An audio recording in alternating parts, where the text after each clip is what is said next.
Go ahead. Oh, I didn't know I was doing this one. Okay. So, good afternoon and welcome to the Board of Special Finance Committee meeting. Roll call, please. Candace Clevenger. Here. Vivian Goodman. Here. Sue Krause. Here.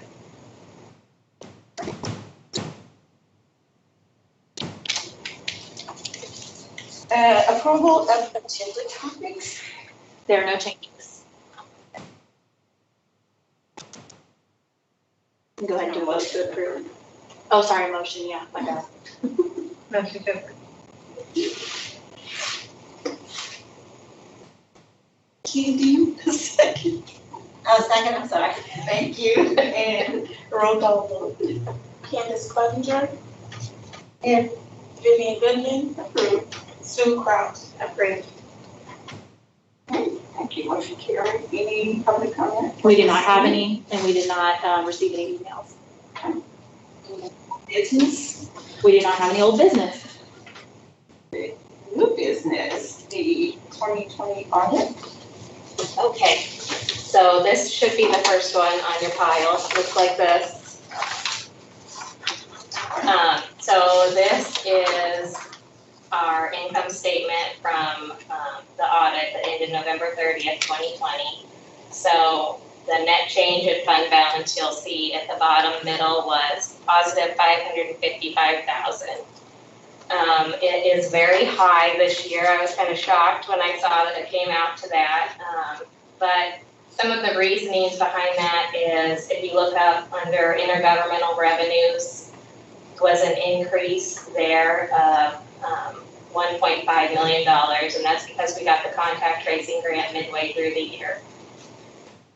And then personnel and supplies also had a big difference from our original budget.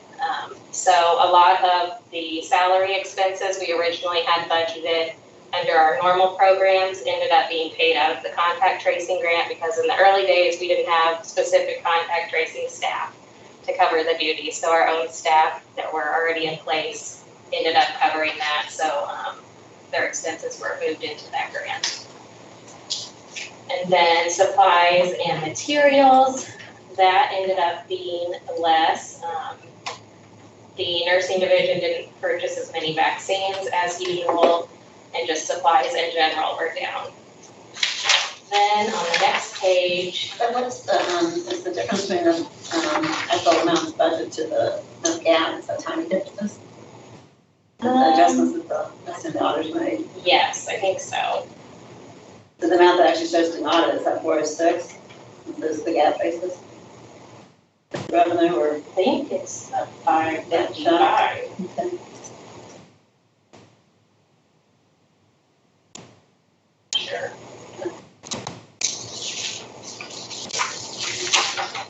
So then this, if you flip it over, this is just a little summary that they wrote up on the health fund. So say anything too significant, just the health fund increased by $555,000. It's at a healthy balance, $4.8 million at the end of the year. So fifth straight year of increases. Revenues showed a 5.79% increase, and expenditures had an increase of 5.31%, mainly due to COVID-19. Then there's a nice little write-up about us being the lead responding agency in Macon County for the COVID-19 pandemic and staff working extra hours and all of that. Then I also have here the management letter, and I thought I would just share some of the things that they mentioned that involved us. One thing they noted was that we didn't have a written cost allocation plan that showed specific time and effort documentation for the distribution of payroll costs. So if you remember when we switched to EWS, one of the main reasons we wanted to switch was so our staff could accurately report how many hours they spend working on each specific grant program, and we can bill that exact time to the grants. Previously, we just kind of did a quarterly time study and just kind of averaged it over time. So it is much more accurate now. So, they did go ahead and write that up in this management letter because it wasn't in place as of the end of the fiscal year, 11/30/2020. However, when they wrote it, it was in place. They also mentioned, That's the same audit finding that the state had. yes, and I told the auditors about that finding, and then they added it to the report, yeah, so anyways. Yeah, that goes. I was like, thanks. Then they also mentioned that there are county departments paying comp time and holiday pay earned by salaried employees working more than 35 or 40-hour work weeks. So it said that this was allowed, but they recommend keeping boards periodically updated. I don't know if that was specifically directed at us. It does not say health, but we did do that this year, so. They also mentioned that during the audit of payroll, they noted instances of employees working over 40 hours but not being paid overtime rates. These instances arose from employees working in multiple departments during the same work week. So this does apply to us because we have sheriff officers here. So in addition to their regular scheduled hours. So it's not really clear yet. We haven't discussed it with the auditor's office, but it looks like we probably will have to pay sheriffs time and a half for their hours that we have them here for security in the future. This one says that the auditor's office serves as the county's general accountant, recording financial transactions, examining and paying claims, processing payroll, and reporting financial results to the board. So they recommend that the auditor's office review procedures and do an internal audit of other offices in the county. So Carol Reed and I discussed that, and they are just going to come over at some point during the year and do a little sample audit of some of the documents we have here on file. So that should not be a big deal. I think that's it that applied to us. Do you think of anything else that was mentioned? Okay. Any questions on any of that?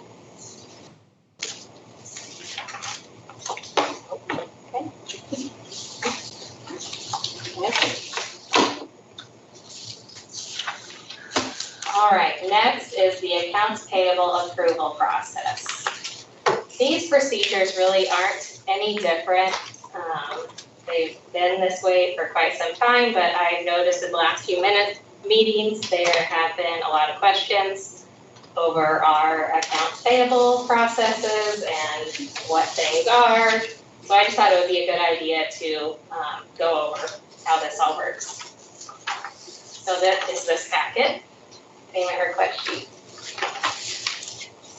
So all requests for purchases must be submitted to division directors to begin with. So if any staff member in the building thinks they need something for their program or for their office or whatever it may be, they have to go to their division director first. So then the division director will check for allowability within their budget. And if they're unsure, they'll reach out to me for an update on their current budget and year-to-date spending. If anything is over $250, it has to be approved by Brandy. Unless it's a reoccurring routine payment, like if we're purchasing vaccine, like she doesn't approve that every single time. Then when items are received, the division director will keep the packing slip and verify that they received everything that was ordered. Then we'll receive the invoice. They attach the invoice and the packing slip to this payment request sheet. Fill out all the details, mark the grant to be billed and the expense account, and include a detailed memo section. Only division directors or assistant directors are authorized to sign off on the approved by line. If we receive anything signed by anyone else, we don't pay it. It goes back to the director to approve. Then we put in accounts payable invoices weekly. Lakia does that right now. So she organizes the pile of invoices for the week, enters them in, and then she runs a preliminary report for me to scan through and review. Then if I'm good with it, Right now she sends the report to Candy to review. Candy probably wants to pass this duty off. She's been doing it for a long time. So that second page is what Candy would receive. So she scans through it. Yes, the second page, and then Lakia also attaches the tape, totaling up all of the individual invoices. So Candy reviews it. If she has any questions, she responds back to us, and then we clear everything up. If she doesn't have any questions, you'll see the next is an example of the email. She'll say bills approved. Then we get everything posted, and the next day, the auditor's office prints the checks. Then we go down and pick up the checks, bring them back here, go back to this payment request sheet and add in the check number and date of the check, and then mail out all the payments. We also, at that point, print. To make a copy of your check and keep it there. No. Then, at that point, we run another report. This is the last 2 pages attached. And it goes to Brandy. Brandy reviews this and references back to the original email that was sent to Candy to verify that the totals match. So what we sent for approval to Candy is actually what we ended up paying out. And then she signs off on it, and this is the document that goes in the board packet every month. However, this does look slightly different because I modified it this last month to add the description column to help provide some more details. Okay? Any questions so far? All right. Then I also just wanted to go over how the credit cards work. Since we started the new financial software, we have a little bit different of a credit card system. So first, the credit cards are kept in the safe in my office. The only people with access to the safe are Brandy, myself, and Lakia right now. If someone needs to use a credit card, the request has to come from the division director. The division director can authorize a member of their staff to use the credit card.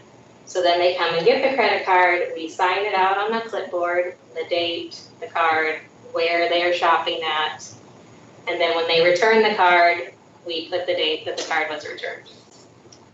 Then they give the receipt to the division director, and they again fill out the payment request sheet. Then we enter credit card expenses into a cash disbursements journal. And when the credit card bills come, we pay off the card, and then we do a reconciliation of the cash disbursements journal, similar to a bank reconciliation. And also moving forward, I will include details of the credit card expenses too, just like this last report. Good? Thank you. All right, that's it on that. Okay, I want to do, I forgot to say, switch the order of budget and pay grade scale, since pay grade scale is contingent on budget approval. Okay, That's cool. that's cool. All right, budget, here we go. Okay, typically we start with this little budget proposal summary sheet. It just kind of summarizes all the changes, updates, anything significant that is included in the budget. So department revenue ended up at 6.8 million. Department expense ended up at 6.9 million, which leaves us with a negative 113,000. Indirect costs did increase a little bit this year. I think we went from 16% to 19%. Information technology upgrades. We continue to use Microsoft Office 365. All employees have access to files anywhere the internet is available. Before the pandemic, this was implemented and it has been incredibly beneficial to our staff. During shelter-in-place, staff quarantine, isolation, mass vaccination, on-site clinics, and more, our staff has been able to seamlessly transfer their physical space into an effective workspace. This has provided necessary access to offer critical essential services to the community and staff throughout the pandemic. It has also allowed the contact tracing staff to work remotely 7 days a week and have all shifts staffed, and there is not adequate space in our building to be able to have these employees. So it was very useful to be able to do that remotely. In addition to the benefits experienced by staff, we have also been able to continue to hold Board of Health meetings virtually and live stream them. In FY21, staff took on many challenges with new programs or software. In the midst of the pandemic, the state launched the implementation of the new online contact tracing program, Salesforce. We were required not only to learn this program while responding to the pandemic, but also teach others. There are regular updates of this program, and staff are expected to attend training to stay up to date. Fiscal staff were trained and began using new accounting software with the Macon County Auditor's Office. And then along with that, administrative staff implemented a new time clock, employee web services with all staff employed at MCHD. EWS links directly with the payroll software and is superior to the previously used time clock and provides even more accurate reporting for grant purposes. IT and program staff have demoed cloud software for the dental division, as well as digital environmental health software. Dental software has been included in the FY22 budget. Environmental health software will be added at a later date with a resolution. New phone system, you've probably heard us talking about this some. We do kind of have that up and running now. It is a cloud-hosted private branch exchange. You know what all these acronyms mean. The system allows for greater flexibility and remote work. It allows for adding capacity as needed for high volume calls, such as we experienced when vaccinations began. It also has a software-based phone app that can be installed on cell phones and computers. This will allow remote workers to access the same phone system as on-site staff. Previously, remote staff were utilizing a secondary system and added cost and complexity to our communication strategy. Fiber internet, this is also in process. In FY21, we budgeted $15,000 for fiber internet. So we're working on getting that up and running right now. So this will give us a consistent 1 gigabyte connection, unlike our current broadband connection, which varies in bandwidth throughout the day. With our new phone system communicating over the internet, as well as all the other web-based systems, we're required to access fast, dedicated internet. In FY21, we spent approximately $1,500 a month on our in-house phone system, and in addition to that, another $15,000 to $2,000 per month for remote staff phone use. Broadband internet cost was approximately $400 a month. In FY22, fiber internet will cost $1,460 per month. However, phone costs will drop to approximately $500. So in the end, we will actually end up saving $1,000 or more per month between the phone and internet changes. Grants, changes in the state FY22 grants. The WIC program received an increase of $9,233, while the caseload remained the same, so that was great news. We also continue to have the HealthWorks Lead Agency program managed by Youth Care. This program historically was underfunded and caseload far exceeded the required amount per contract. We did receive additional funding in FY21 and were again funded at the same amount for FY22.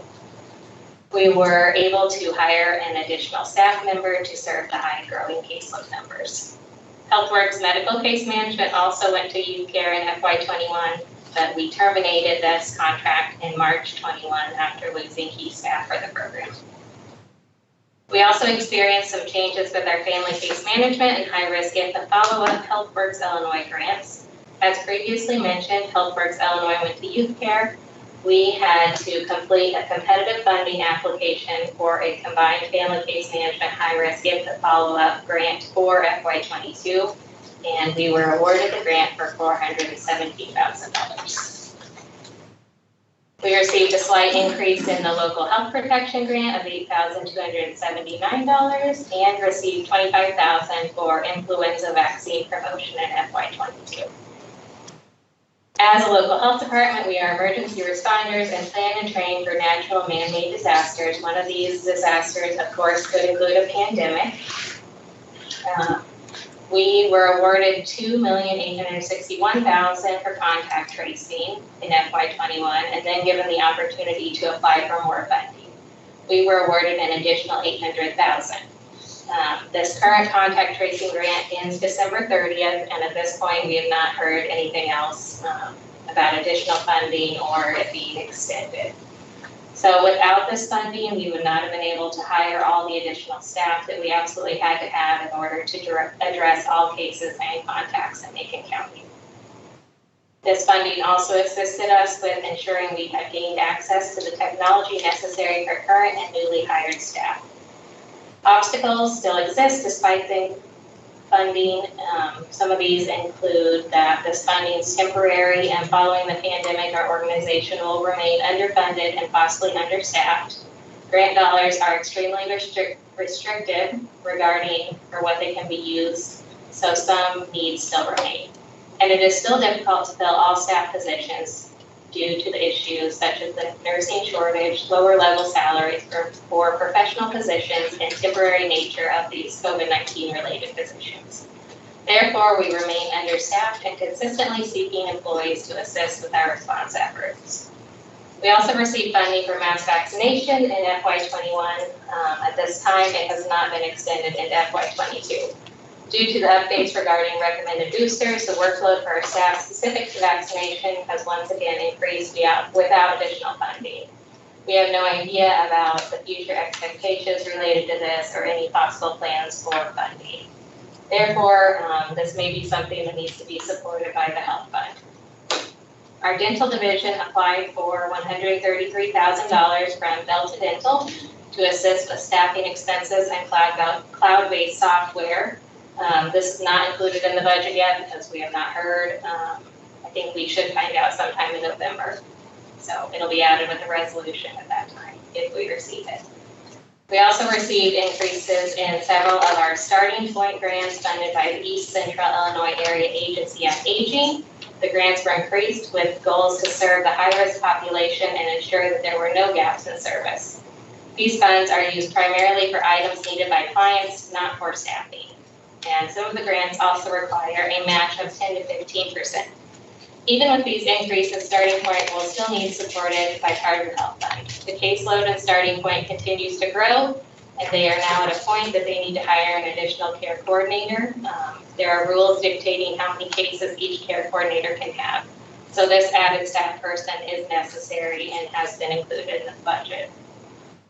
Additional funds to support this person have been requested from the Illinois Department on Aging, but we are still awaiting a response on that. Other grant changes, we do not have the genetics grant and the dental sealant grant program for FY22. And now Brandy's going to take over. Thank you so much, Sherry. Okay, so in the staffing section, we did present an increase in payroll to be given through performance evaluations, which are always completed in the fall. It does talk a little bit about the survey that was done back in 2014 and how our salaries were significantly lower than comparable providers or health departments, and the process that we had gone through in order to get those salaries up. If you all recall, we did have a goal for us to get a salary assessment done to see where we were at now, because we are struggling for some of our positions to be able to fill those and keep people in those roles. So we did prioritize getting that done. Thankfully, we were able to bring an intern on to help and then also work with some other administrators. So that was done. It does seem that based on those numbers, we are definitely more comparable now, which I was very happy to see that. We're still on the lower range for our level 8 professional level positions. So those are generally the positions that require a bachelor's degree or equivalent work experience. That's where our RNs are going to fall, health educators, those who are case managers or care coordinators. So that's the type of positions in a level 8 role. So we will be presenting after this the pay grade scale so that you can review that and hopefully approve it. which we did present a 2% increase on that, and that would be for the recruitment of people. And then we did present a potential 4% raise for our current staff for cost of living and merit raises for this year. And of course, that would be for the purposes of not only showing that appreciation, but also for retaining people and making sure that their salaries continue to be comparable for what they are. We have talked in the past also a lot about succession planning. That has been put to the test in the past year and a half. We definitely have lost staff due to burnout, retirement, and other, personal things. Also, everybody's looking for staff right now, so other places can offer things, unfortunately, that we sometimes cannot. So while we have had some great succession planning, we try to have everything at least 3 people deep for coverage. Then you have to obviously know that there's some of the same people that have been here, not just through the pandemic, but before that, that then are covering for a significant amount of time until we can get more staff in those positions. That's been the case here in the last year and a half, specifically through nursing, administration, some roles in WIC. Every division has lost people, but those particular divisions have lost very significant key players. And then our staff that have stayed have had to cover a lot of work. So we're trying to get those positions hired. As you all know, it's very difficult right now. We did talk last year, and we're thankful to get approval through our contact tracing grant and also our board to add some positions that the health department desperately needed, such as an accounting assistant, an IT support specialist, and a health equity, diversity, and inclusion coordinator. We filled all 3 roles. 2 of the people are still here. 1 person did leave, and we are planning to refill that. We definitely have needed those positions, and maybe even a little bit more help. But we are planning to continue to support those positions in this proposed budget. As far as staff turnover, I did highlight that just a little bit. As you all know, we also onboarded over 100 people in just a few months in the fall. And while that was incredibly difficult, we wanted to overhire for what we thought we might need, and also knowing we would lose people. We have lost people now. And so trying to keep the staff that we do have, they are working and working very hard. You can come in, Debbie. We're still in finance, but you're allowed to come in. So keeping those people healthy and well and not working too much, but also knowing that we might lose our funding in December, so we can't just hire a bunch of new people, has been challenging. And as Sheree had stated, we have heard nothing from the state as far as expectations or funding past that. November 30th for the vaccination grant, and then December 31st for the contact tracing grant. Health fund balance section, it was at $5.3 million as of August 31st of 2021. The FY21, or excuse me, that should be FY22, I think, right? Yes.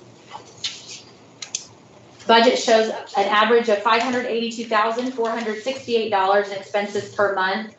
This indicates that an appropriate working operational fund balance should average between $1.75 and $2.3 million annually. Fluctuation naturally occurs due to property tax payment schedule.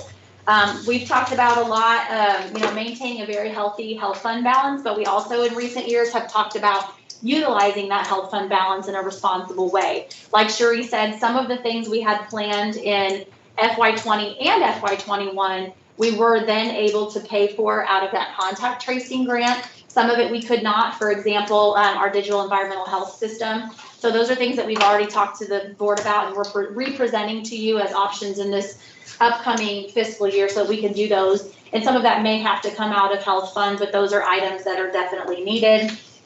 There is mention in here about electronic health record. That has been an audit finding in the past, and we do plan to implement that. Our clinical nursing team is working on determining what is going to be the best system for a health department, and because of the cost of that, we will have to go through a bidding process. But that will be coming very soon because we did get allowance to pay for that out of our contact tracing grant, and it's a sizable, I think it's about $150-something thousand, so we definitely want to be able to do that. Dental clinic reimbursement rates have increased, so that is great news. In the past, our dental clinic has had to be supported by our health fund dollars quite a bit in the past, so we're hoping that that's going to continue to look better. A little bit of discussion in here about recruitment and retention, which I did talk about. It has been very difficult to keep people in the roles that they've had to play in this pandemic, and so we're doing everything we can to keep morale up and to keep them here and show appreciation and help make sure they're covered but we have to continue to find ways to support them and make them want to be part of our team here. Also, there's a mention there of the temporary policy that was adopted at the beginning of COVID-19 to allow our staff to earn over 35 hours of flex because of the COVID pandemic and the role that we were playing as a lead responding agency. As you know, or some of you might know, there has been dollars that has supported that. Those dollars might expire December 31st. If the expectations of the state are that we continue in the capacity that we are currently responding, we cannot do that without the people that we have. And so at that point, I would assume, or before that point, we would have to bring to the board, here's what we're looking at, and the board's gonna have to make some decisions as far as if we're going to support that financially through the health fund, or if we would present the state with what we will or won't be doing. So that's not in the budget. I just want to kind of give you all a heads up because people are working a lot of hours again, and so there is going to be more flex payout, and I don't know how that's going to work if and when the state expects us to contact trace when there's no more money from them. So that's all I have. And then highlight that. Now, if you want to go through this, highlight the changes we can. Yes. We can flip through it. If you see anything that jumps out, feel free to let me know. So the column that is the third from the right, that's kind of highlighted in gray, that is the proposed budget. So this first page just shows the current taxes and interest, and these are the same amounts as last year. So we are requesting level funding from the local tax dollars. Next page is the administration section. Things on here that are different, if you look there in the middle, the 5,800 account, part-time deputies. This was the sheriff deputies, and I did move this expense under the clinical nursing services division for FY22, so that is why there's a decrease of $10,000. Next page, I didn't really note anything significant. So if the highlighted column is the proposed column, and then the column just to the right shows the difference between FY22 and the current year FY21. So that's kind of what I'm looking at to see where there's significant differences. Next page, page 4, clinical nursing services. There's a large decrease in the grant revenue. That is because of the contact tracing grant not being in FY22 budget. Basically all the expenses in nursing have decreased because of the loss of the contact tracing grant. Also, increases in revenue include some increases for mass vaccination, our reimbursement rate for administering the vaccine. Next page, just a lot of decreases. Page 7 is the environmental health division. You'll see in revenue, there is a slight increase to the local health protection grant. I'm going too fast, I can slow down. Page 8, nothing overly significant there either. Page 9, we did receive a slight increase in the emergency preparedness grant, a little over $1,000. Salary increases there mainly just due to the raises. You'll see throughout the budget that the IMRF has decreased. That's because our IMRF rate did decrease for FY22. It went from 9.71% to 7.79%. Page 11 is the Family Services Division. This includes family case management and better birth outcomes. The grant revenue decreased because of the loss of the HealthWorks medical case management grant. And then salaries and expenses decreased also related to that. Page 13, this is the Wic Division, which is the Wic and breastfeeding peer counseling grant. You'll see the grant increase of a little over $9,000.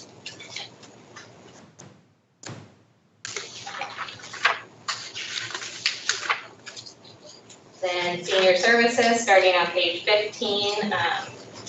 This is where we increase by adding the case manager to the salary expenses. Then I did want to note also on page 16, that first line there, contractual services, there's an increase, a significant increase there because of the Essential Senior Services Grant, and it includes $97,000 that goes on the contractual line. Dental Division, page 17. We did not include the grant funding as previously mentioned, so hopefully we'll be able to increase this revenue by $133,000, which would be very helpful to this part of the budget. The dental director, dentist line, 5113, that decreased because we did just hire a new dentist. The cloud software, as we mentioned, has also been added to the dental budget on the contractual line, but that was only $5,000. So, health services, page 19, the decrease in grant revenue of $10,000 is the loss of the dental sealant grant program. Then that is it. You'll see the totals there at the very bottom. The negative 503,000. We never like to see a negative, however, we have some good reasons for that, I think, and also potential funding we could receive that would make that a positive. I mean, like I said, if we do end up getting the dental grant for $133,000, then we'll automatically have a positive number there already. It has been a heck of a year. Yeah. Any questions?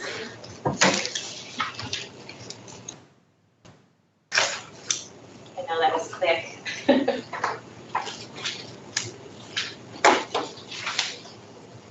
And you'll get to hear it all again in the next meeting, so. But yes, if you have questions now before you vote, like, just let us know. We want you to feel comfortable and as informed as possible. Ask for permission to come in. We're just finishing Can we come in? finance, we're almost finished. Yep, you can come on in. Okay. Any questions before we get a motion? Maybe whenever you're ready. There's another over here, Cody. Or you can pull it up. We were just trying to have it scooted apart. There's, yeah.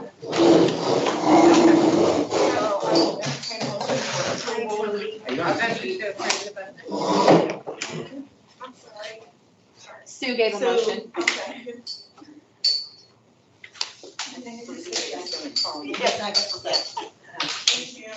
Okay, and a roll call. Candace Clevenger. Approved. Vivian Goodman. Approved. Sue Crouch. Approved. Okay, motion carried. And just be a pay grade scale, that one sheeter. And page 2, motion to approve the pay grade scale. So with, like I said, when we were going over that summary, this pay grade scale is the information that we use for baseline people coming into the organization, or if there was some kind of a promotion or anything like that. That is just baseline. If for some reason we need to offer over that, you know, we could. That's very, very rare that that ever happens. But those are the amounts on there. You will see the full-time. There is a mistake that we just realized in the third column. The top of that, of course, should say 2021 to 2022. So with that edit, that first, or that third column, that would be the full-time salary, and see all the way over to the right, the exempt or non-exempt status, and then the full-time hourly, that would be based on the 7 hours, 35 hours per week. Part-time hourly, you will notice, is a quarter more. And the reason we do that is because we're not covering benefits for those people.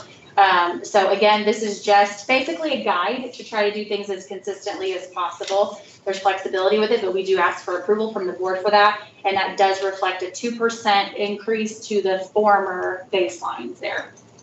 Any questions or anything for me about that one?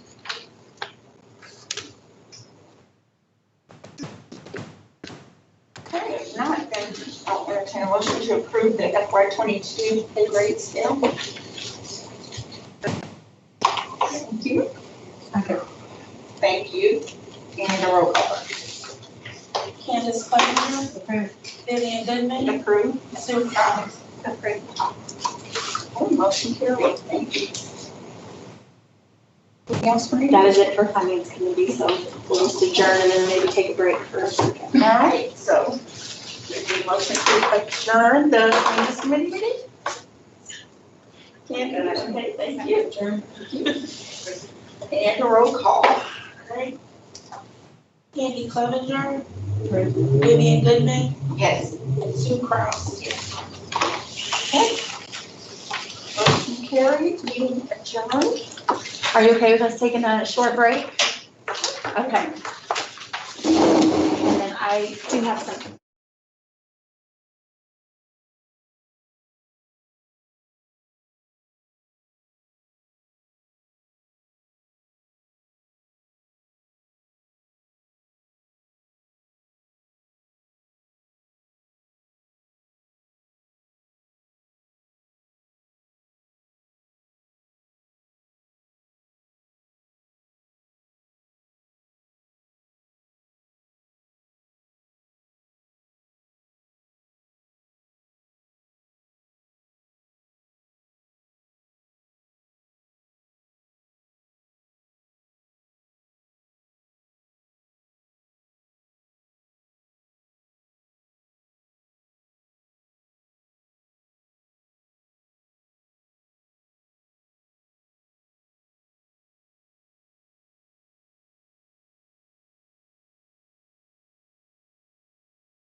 Roll call, please. Vivian Goodman, Here. Jan Hack. Here. Debbie Hill, Here. Dr. Brad Jerger, Here. Sue Stiles, Here. Dr. Venkat Maniganti, Dr. Janet Patterson, Here. Mark Scranton, Here. Cody Parks, Here. Jeff Edler. Here. Thank you. Are there any changes to the agenda? I would like to add old business email addresses and would like to change the order in new business to presenting the pay grade scale after the budget, please. That's all I have. Thank you. Okay, I will entertain a motion to approve the agenda with changes. So moved. Second, please. Second. Okay, and roll call. Candy Clevenger, Vivian Goodman, approved. Jan Hack, Debbie Hill, Dr. Brad Jerger, Yes. Susan Proud, Yes. Dr. Janet Patterson, Approved. Mark Scranton, Approved. Cody Parks, Approved. and Jeff Edler. Approved. Okay, motion carried, thank you. And is there any public comment for this one? There's no public in attendance and no one emailed in. Okay, thank you. Old business, email addresses. Before the meeting started, I handed you a little bit of information from IT. Your email addresses are set up to the point where now we just need for you to complete your side of the process. So there are instructions there that I gave you, and then inside the staple one is your password for your, basically your credentials to get signed in. Your instructions will also be sent to your personal email by IT. If you can get these set up by end of business this Friday, September 10th, that would be really helpful. And then if you can just shoot me an email and let me know it's done so that we can get our roster for the board plus our website updated in a timely manner, and so that we know when everybody's is officially active, that would be really helpful to us. If anybody has any questions, I'm happy to answer those, but thank you to all of you for agreeing to do that, and thank you to IT for getting it all done. Thanks for making it happen. Very important. I didn't have to do the hard part, so I'll give the kudos to IT. Good job. But just let us know if you have any trouble, and then if you're all set up, let me know, and I'll get the team informed. That's all. Okay, thank you. New business, FY 2020 audit. Okay, I passed out several documents to all of you tonight. So this is the first one we're looking at. It says Macon County, Illinois at the top. So this is just a summary of the health fund for the FY 20 audit, which that fiscal year ended November 30th, 2020. So that seems like forever ago. We did end up with a positive $555,000 at the end of FY 20. This is mainly due to receiving the contact tracing grant fund dollars that year. That funding started to come in June 2020. So that's the increase there in the top revenue section of $1.5 million. Then under expenditures, you'll notice a significant difference under personnel of $1 million. This is because a lot of the staff that we had in place ended up covering contact tracing duties until we were able to hire for contact tracing. So, for instance, nurses in nursing, instead of billing all of their time to their normal nursing duties, a significant portion of their time ended up being billed to the contact tracing grant. Therefore, dollars that we previously had in the budget ended up coming out of the contact tracing grant instead. Any questions so far? All right. Then if you flip that page over, there's just a little summary about the county health fund. It just has a brief summary about what the health department does, and then highlights the increase in the health fund balance for this year, and that this is the 5th straight year that we have had increases. The health fund balance at the end of FY 20 was $4.8 million. Revenue showed an increase of 5.79% in FY 20, while expenditures increased by 5.31%. This, of course, was mainly due to the programs associated with COVID-19. During FY 20, the health department was the lead responding agency in Macon County for the COVID-19 pandemic. Staff worked extra hours to cover all needs and duties and additional employees were hired, nearly doubling the number of staff here. New grants were awarded in responding to the crisis, totaling $4.3 million. Part of the grant money was used for salary and fringes for responding employees, along with additional expenses. Some of these grant funds will also be used to cover previously planned expenses to come from the health fund, such as salary assessments, phone system, electronic medical records. That's it on that part. Then I also have here the management letter that we were given from the auditors. So I just wanted to highlight some of their suggestions. One thing was, if you remember in the past, we mentioned a finding that we had from the state regarding how we bill staff time to grants.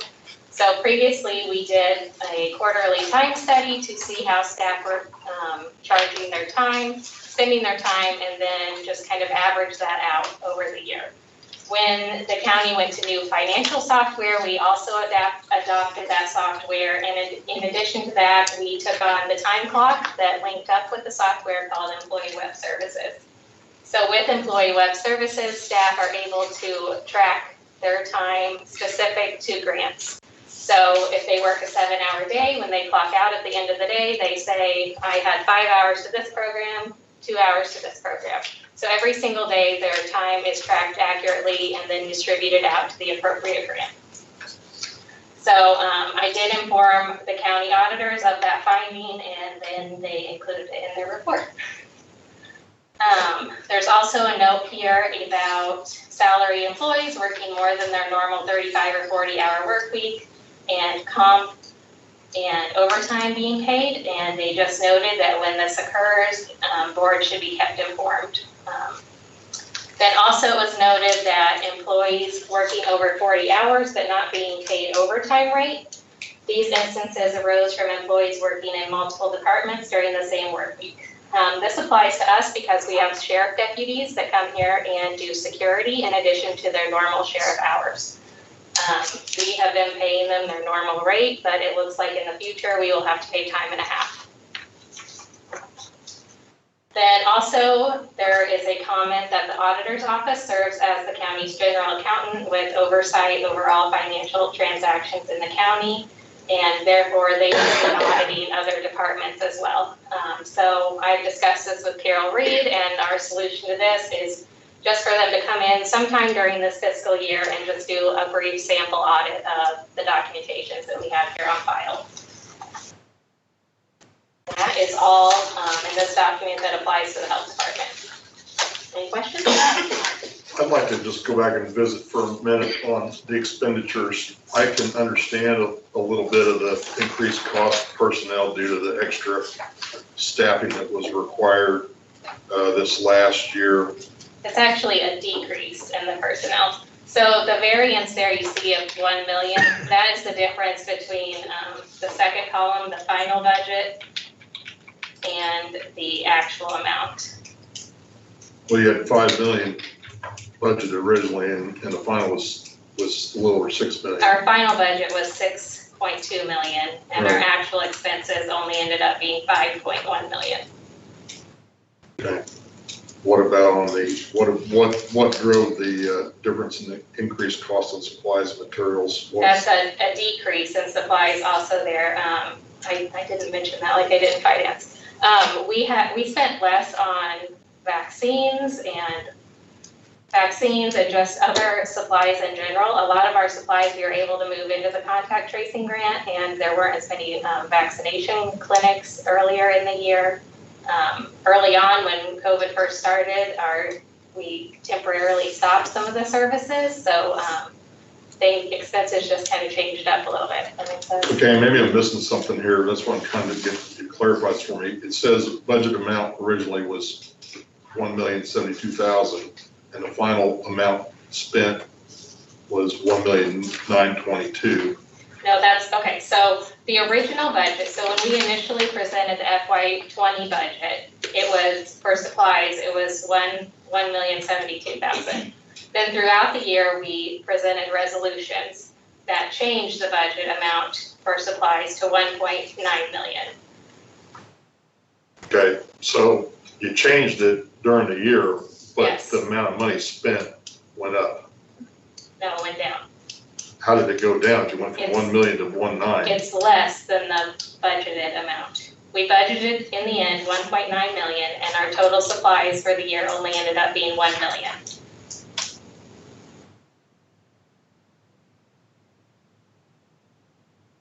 Okay, I see what you're saying there. Okay. So, and that's mainly because we had expenses in the budget under the normal programs, but then the contact tracing grant was able to take on some of those expenses instead.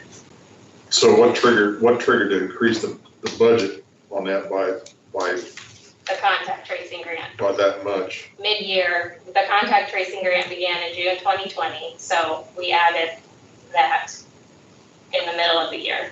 So that was the increase there. So is the money left over from that extra amount being budgeted gonna roll over into this next year It then? rolled into this current year, FY21. Okay, Yeah, because in the very beginning, we kind of just had to do an estimate and split the money between our 2 fiscal years because we were unsure how the funding, if it would be equal spending each month or if it would vary. So, yeah. So the remaining amount rolled into the FY21 grant budget, and now for FY22, we have 1 month of the contact tracing grant remaining. So the FY22 budget that we'll later go over includes 1 month of contact tracing.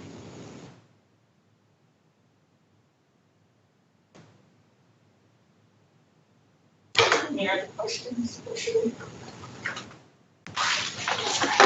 Seeing none, we'll move on to accounts payable approval process.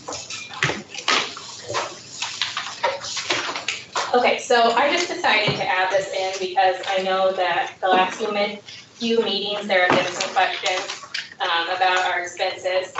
So I just wanted to be totally transparent and share our procedures. And I've also updated some of the reports that we'll be including in the packet every month. So this is the document in your pile that's the payment request sheet. So first, I'm just gonna read part of our procurement and AP policy procedures. So first of all requests for purchases must be submitted for the authorization of the division director. Division directors check for allowability within their department budget. If they're unsure, they reach out to me to find out their current budget and year-to-date spending. If items are over $250, they must be approved by Brandy before they can be purchased.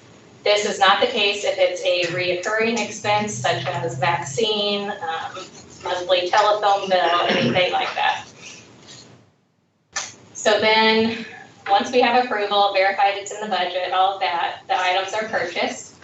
Most purchases occur in administration, either myself or our administrative assistant or Evan in IT handles the purchasing. When items come in, staff receive the items, they check the packing slip and verify everything is included. Then the packing slip and invoice go to the division director. They attach that to this payment request sheet where they fill out all the details, mark which grant or program it should be charged to in the expense account. Then they also sign the approved by line. Only division directors or assistant directors are authorized to sign off on these payment request sheets. At that point, the bills come down to administration. We enter in the AP claims once a week. As we go through them, we verify that they're approved and signed off on by the director or assistant director. Make sure everything's marked. If we have questions, we refer back to the director and make sure everything is cleared up. Then the invoices are entered into our financial software. After they are entered in by our accountant, I am sent a report. I scan through the report and make sure everything looks accurate.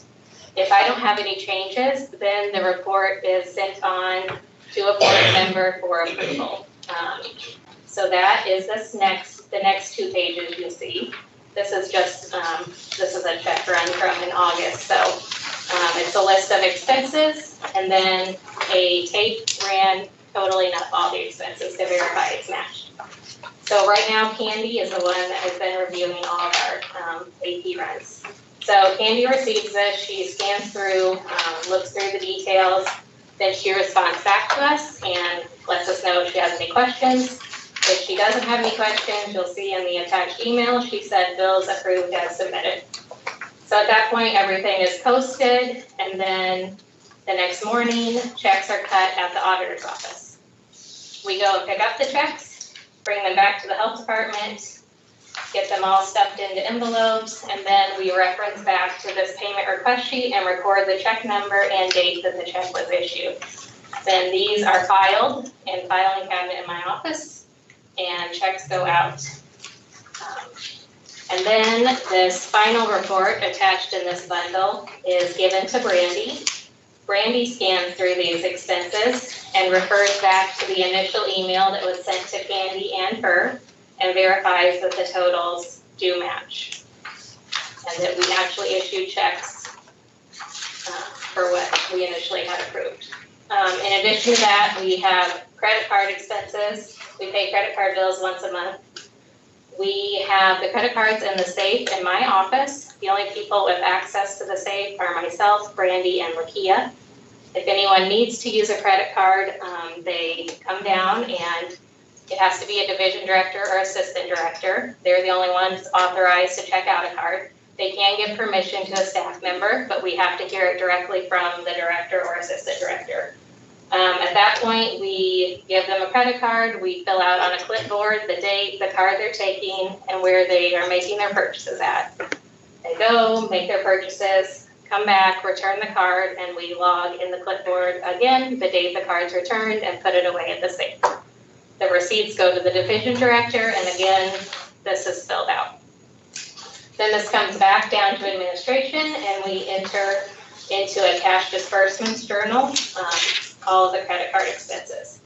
Then when the credit card bills come, we pay them and go into the credit card disbursements journal and basically perform what is very similar to a bank reconciliation and clear out all of the credit card expenses. I will also begin including a detailed credit card listing of the credit card expenses every month. And if you notice, this last report in the bundle looks a little different than what you've seen in the board packet before. I included the description, so there are fewer questions. Of course, if you ever have questions, we'll be happy to answer them during the meeting, but this will give you the opportunity to kind of have a better idea of what we're spending money on before you get here. Any questions? This looks really thorough on the back end, but on the front end, are you guys using some kind of a purchase order system that you're providing something to vendors to initiate purchases and stuff, or how does that process No, start? we do not use purchase orders. Okay, but how do you initiate placing an order with a vendor? I mean, a lot of times it's by email. A lot of these expenses are reoccurring expenses. We purchase a lot on Amazon. Striglos, most of that's just done through email, or we have accounts set up online. We have a lot of accounts set up online with vendors that we purchase from regularly, so we can have our tax exempt status in place.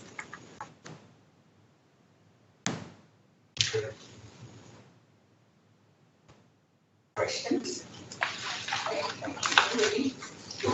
Move on to the FY22 proposed budget. All right, that begins with this FY22 budget proposal. We always put together this little summary document every year to summarize some of the basic increases, decreases, just overall changes, or highlight what happened throughout the year.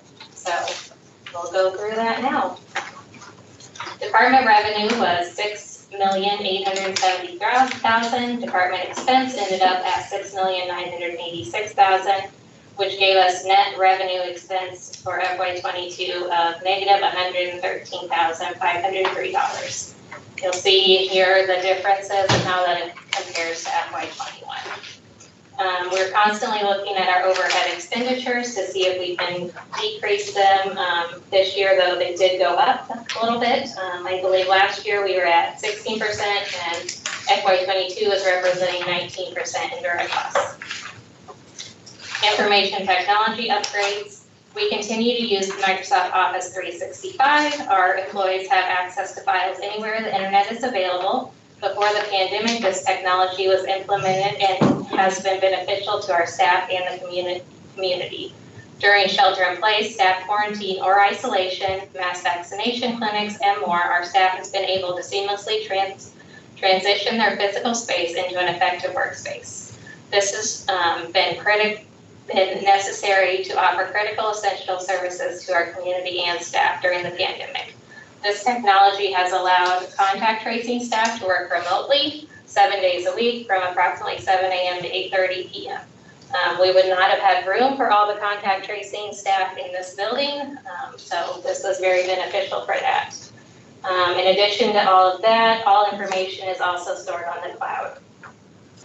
So if there was ever a catastrophic event, we would have minimal downtime in recovering all of our files. In addition to the benefits experienced by staff, this has also benefited our community. We've been able to hold our Board of Health meetings virtually and live stream them and post to our YouTube channel. We have continued to live stream all meetings.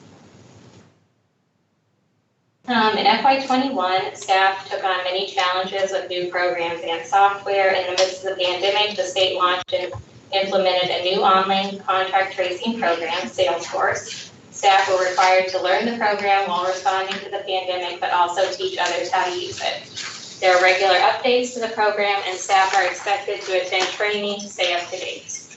This has been a challenge, but it's beneficial for streamlined contact tracing and communication for all stakeholders.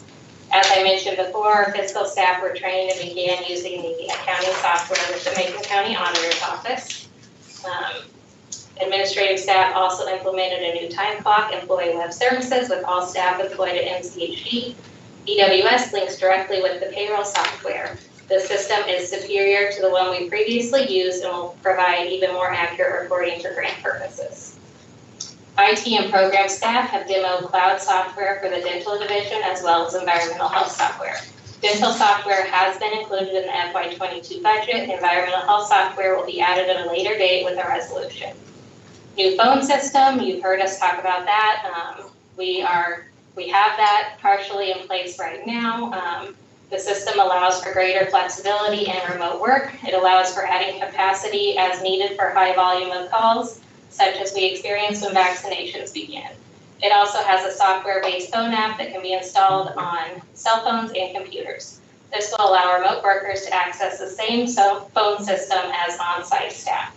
Previously, remote staff were utilizing a secondary system that added cost and complexity to our communication strategy. Fiber internet, this is also in place for moving to fiber direct internet access. This will give us a consistent 1 gigabyte connection, unlike our current broadband connection, which varies in bandwidth throughout the day. With our new phone system communicating over the internet, as well as several online web-based systems, we are required to access fast, dedicated internet. In FY22, we spent approximately $1,500 a month on our in-house phone systems and an additional $15,000 to $2,000 per month for remote staff phone use. Broadband internet cost was approximately $400 per month. In FY22, fiber internet will cost $14.60 per month. However, phone costs will drop approximately $500. This will actually, in the end, allow us to save $1,000 or probably more per month. Then the next section here highlights some grant changes for FY22. The WIC program received an increase in funding of $9,233, while caseload remained the same. For FY22, we continue to have the HealthWorks Lead Agency program managed by Youth Care. The lead agency program historically was underfunded, and the caseload far exceeded the required amount per contract. Because of the discrepancy and inadequate funding to support staffing needs, we requested an increase in FY21. We received that increase and were again funded for the same amount in FY22. This has provided us the funding necessary to hire more staff to serve the high growing caseload numbers. HealthWorks Medical Case Management also went to youth care in FY21. We terminated this program in March 21 after losing key staff. In FY22, we experienced changes with our family case management and high-risk infant follow-up HealthWorks grant. As previously mentioned, HealthWorks Illinois went to youth care. We had to complete a competitive funding application for a combined family case management high-risk infant follow-up grant for FY22. We were awarded a contract and a grant amount of $417,150. We received a slight increase to our local health protection grant of $8,279 for a total grant of $220,779. We also received $25,000 for influenza vaccine promotion in FY22. We previously have not received anything for influenza vaccine promotion. As a local health department, we are emergency responders and plan and train for natural and man-made disasters. One of these disasters could include a pandemic. While we train and plan for this, the magnitude of COVID-19 has been significant and detrimental in many ways. We are regularly understaffed and struggle with maintaining and recruiting staff. In FY21, we were awarded grants to assist with the COVID-19 pandemic. We received $2,861,000 for contact tracing, and then we're given the opportunity to apply for more funding. We are awarded an additional $800,000.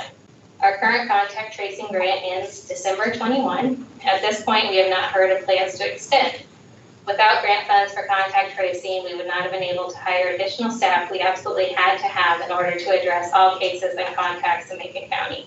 This funding has also assisted with ensuring we have gained access to the technology necessary for current and newly hired staff. Obstacles that exist despite this funding include the funding is temporary, and following the pandemic, our organization will remain underfunded and possibly understaffed. Grant dollars are extremely restrictive regarding what they can be used for, so some needs will still remain. And it is still difficult to fill all staff positions due to issues such as nursing shortage, lower level salaries for professional positions, and the temporary nature of the COVID-19 related positions. Therefore, we remain understaffed and constantly seeking employees to assist with our response efforts. We also received funding for mass vaccination in FY21. At this time, this has not been extended into FY22. Due to the updates regarding recommended boosters, the workload for our staff specific to vaccination has once again increased without additional funding. We have no idea about the expectations related to this and any plans for future funding. Therefore, mass vaccination may need to be supported by the health fund in the future to further serve the community. Our dental division has applied for a grant from Delta Dental to assist with staffing expenses and cloud-based software. This application was for $133,000. This was not included in the budget as we have not heard yet. We should receive notice in November, hopefully. We received several increases to some starting point grants funded by the East Central Illinois Area Agency on Aging. These grants were increased with goals to serve high-risk population and ensure there are no gaps in service. These funds are primarily used for items needed by clients and not for staffing, and most require a match of 10 to 15%. Even with these grant increases, starting point still needs supported by part of the health fund. The caseload starting point also continues to grow, and over the years, it has continued to grow, and they're now at the point that you need to hire an additional care coordinator. They have rules dictating how many cases each coordinator can have, so this added staff person is necessary. We have requested funding from the Illinois Department on Aging to support this staff position, but we have not received a response yet.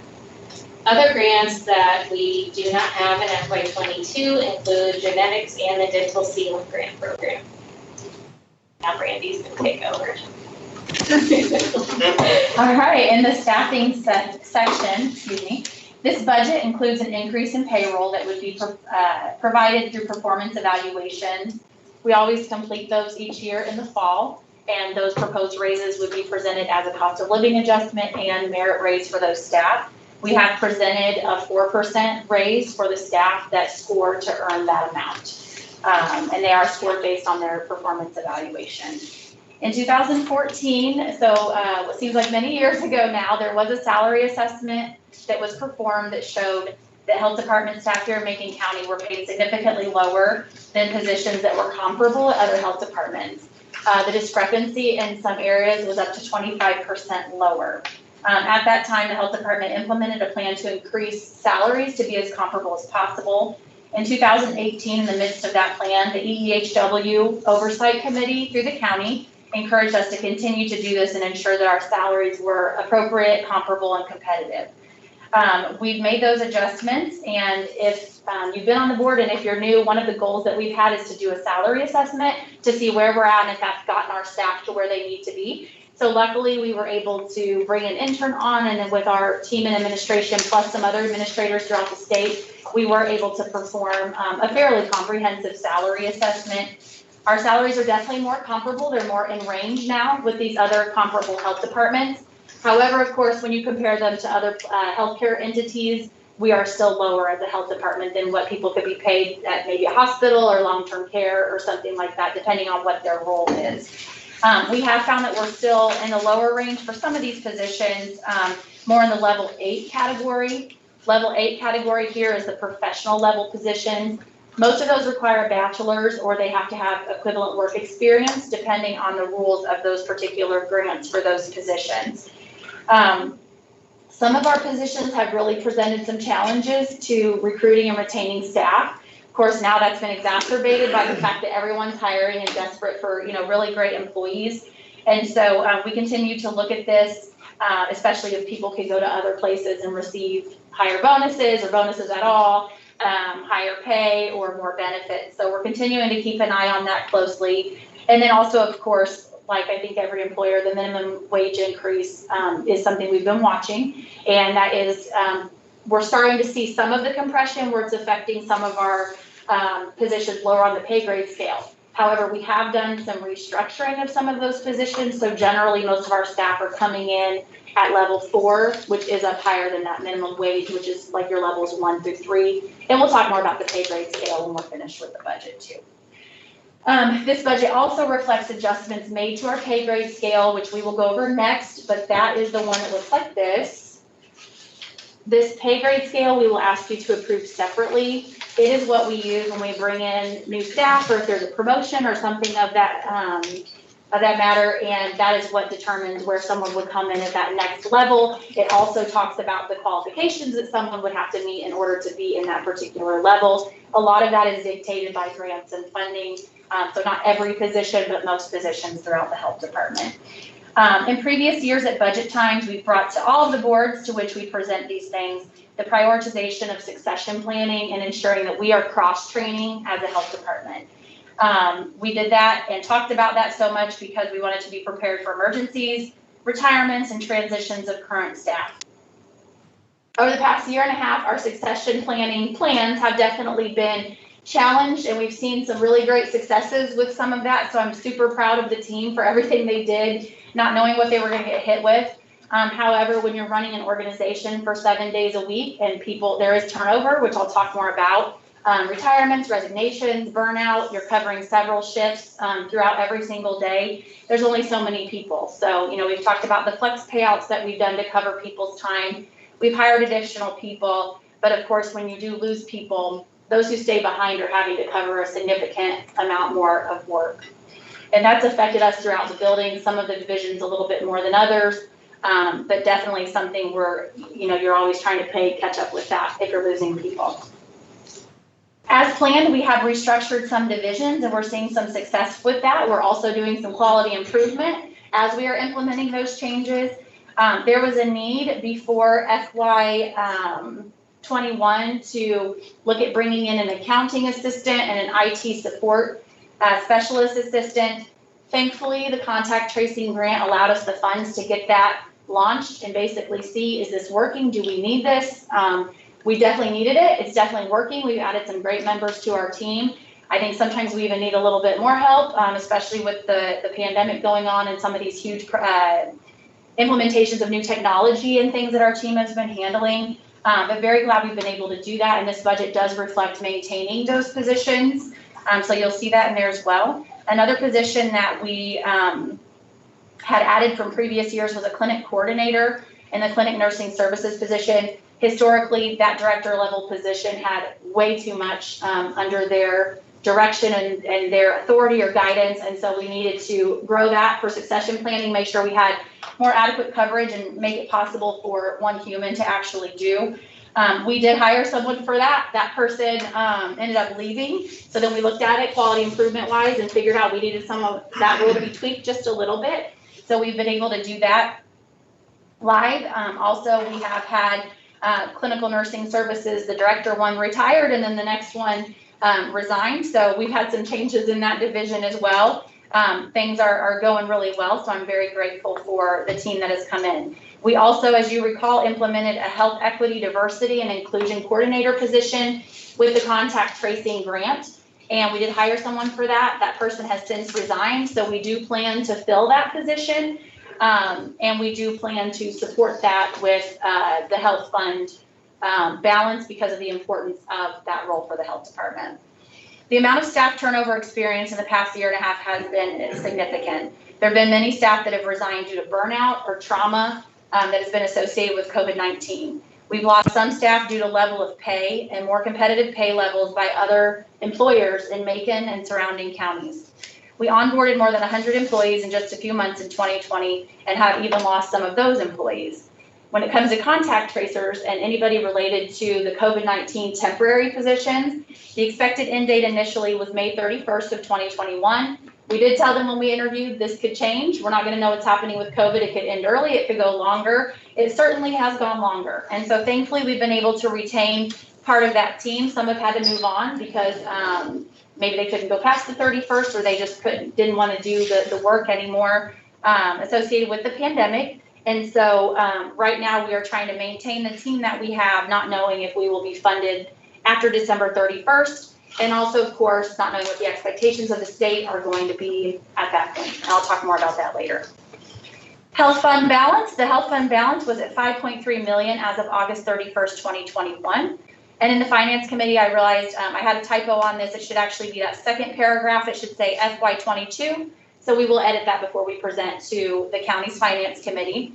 The FY22 budget shows the health department averaging $582,468 in expenses per month. This indicates that an appropriate working operational fund balance should average between $1.75 and $2.3 million annually. Fluctuation naturally occurs due to property tax payment schedule. The global pandemic has been a prime example of why it's crucial for us to maintain a healthy fund balance. In previous years, we would always talk about this health fund balance and how it was really important if there was something like a TB outbreak, so that if we didn't receive funding from the state or federal or anyone else, that we were able to respond in the way that a health department should responsibly do so. Of course, we have gotten funding for COVID-19, but we worked this pandemic for many months before there was ever even a hint of funding. So we were very grateful in that moment for the historical responsible management by Sri, our CFO, and previous administrators for ensuring that, and Board of Health, for ensuring that that health fund balance was maintained in case something did happen, because it did help us survive and protect our community, that's for sure. Because unexpected things can come up, and there may not always be funding with them, it is very important that we ensure the sustainability of that health fund balance. It is very important that we maintain knowledgeable staff, that we are able to keep them. We have, like I said, gotten grant funding, but we never know if that will be here, and I'll talk a little bit more about that here shortly. Previously, in previous years, we had planned to use part of our health fund balance, so we would have been into that health fund balance on page 1 to implement electronic health records. Some of you have heard, but those of you who are new, it has been a finding basically by the outside auditors of the county that the health department implement electronic medical records for several years. The reason that has not been done is there's really not electronic medical records that are fitting for a health department. So in the past, basically, the hesitation there was that it was going to be a very significant expense that didn't really fit a health department's needs. So it didn't seem like the most appropriate expenditure at the time.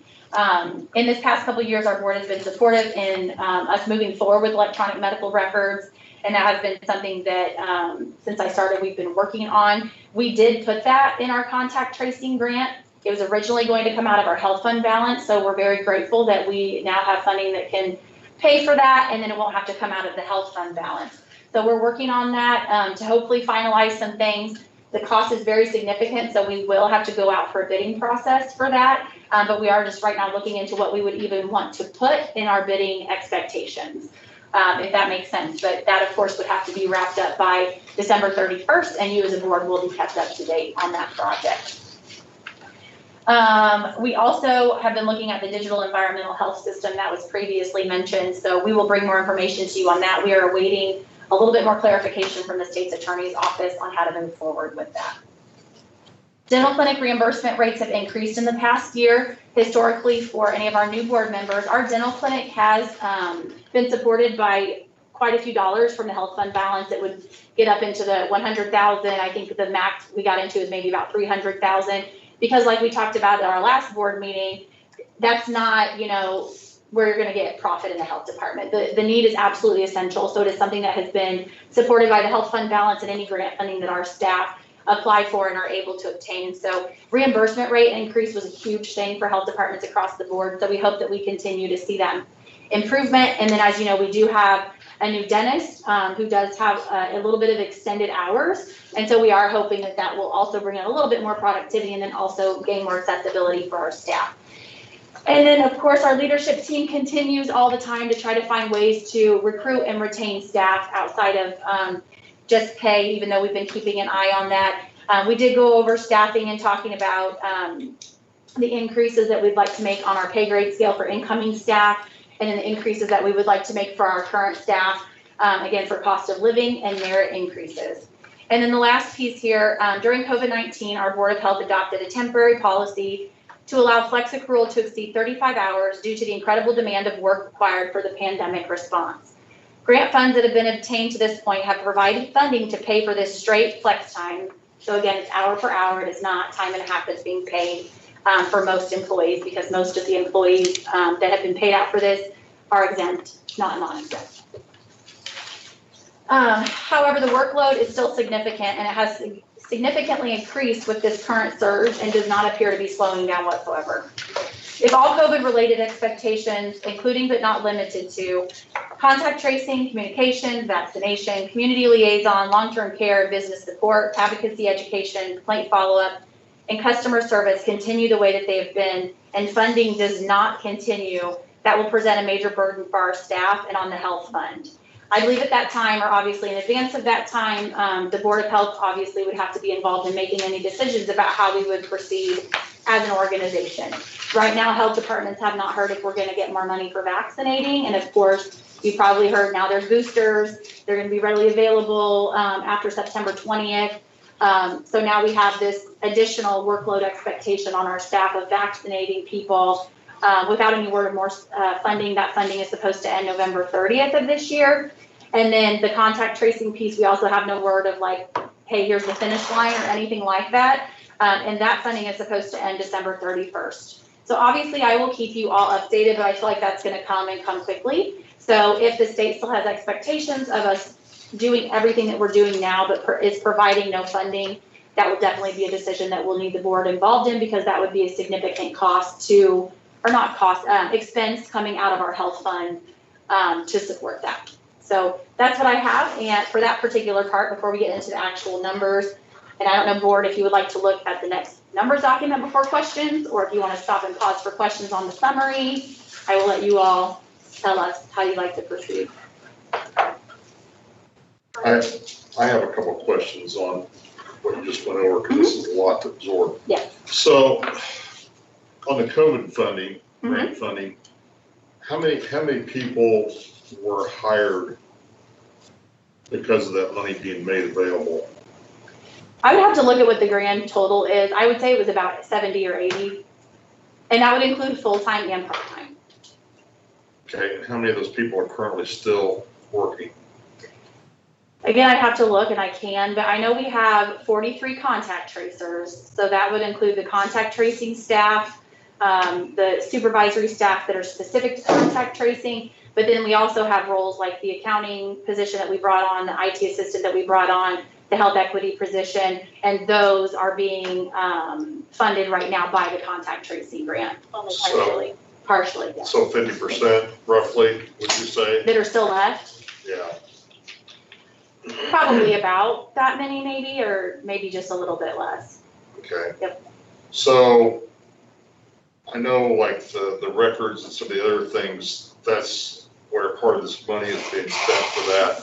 So how much money do we have left right now for out of this COVID grant money? How much? We're talking $3.7 million. I pulled the numbers today, and as of the end of August, we have 1 million, just right about at 1 million left, with 4 months remaining. So that allows us, if we have equal spending we have 251,000 per month. The electronic medical records, we had in the budget for 158,000 of that remaining 1 million. And So any of that, sorry, I didn't mean to interrupt you. So when the grant money wasn't available initially, money was being expensed out. Did you guys, from an accounting standpoint, did you reimburse out of the COVID grant money back into the health fund or other normal budgets that were having money we could, thrown out of them? it depends, the contact tracing grant started June 1st. So we were only able to bill the contact tracing grant beginning at that date. So anything that happened previously to that was just absorbed by the health fund essentially, because our normal staff were taking on those duties. So you said there's a little over $1 million left. Yes. So how much of the $3.7 million is spent on non-payroll items, do you believe?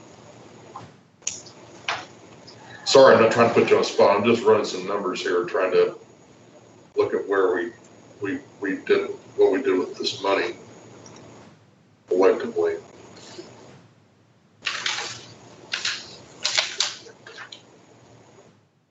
And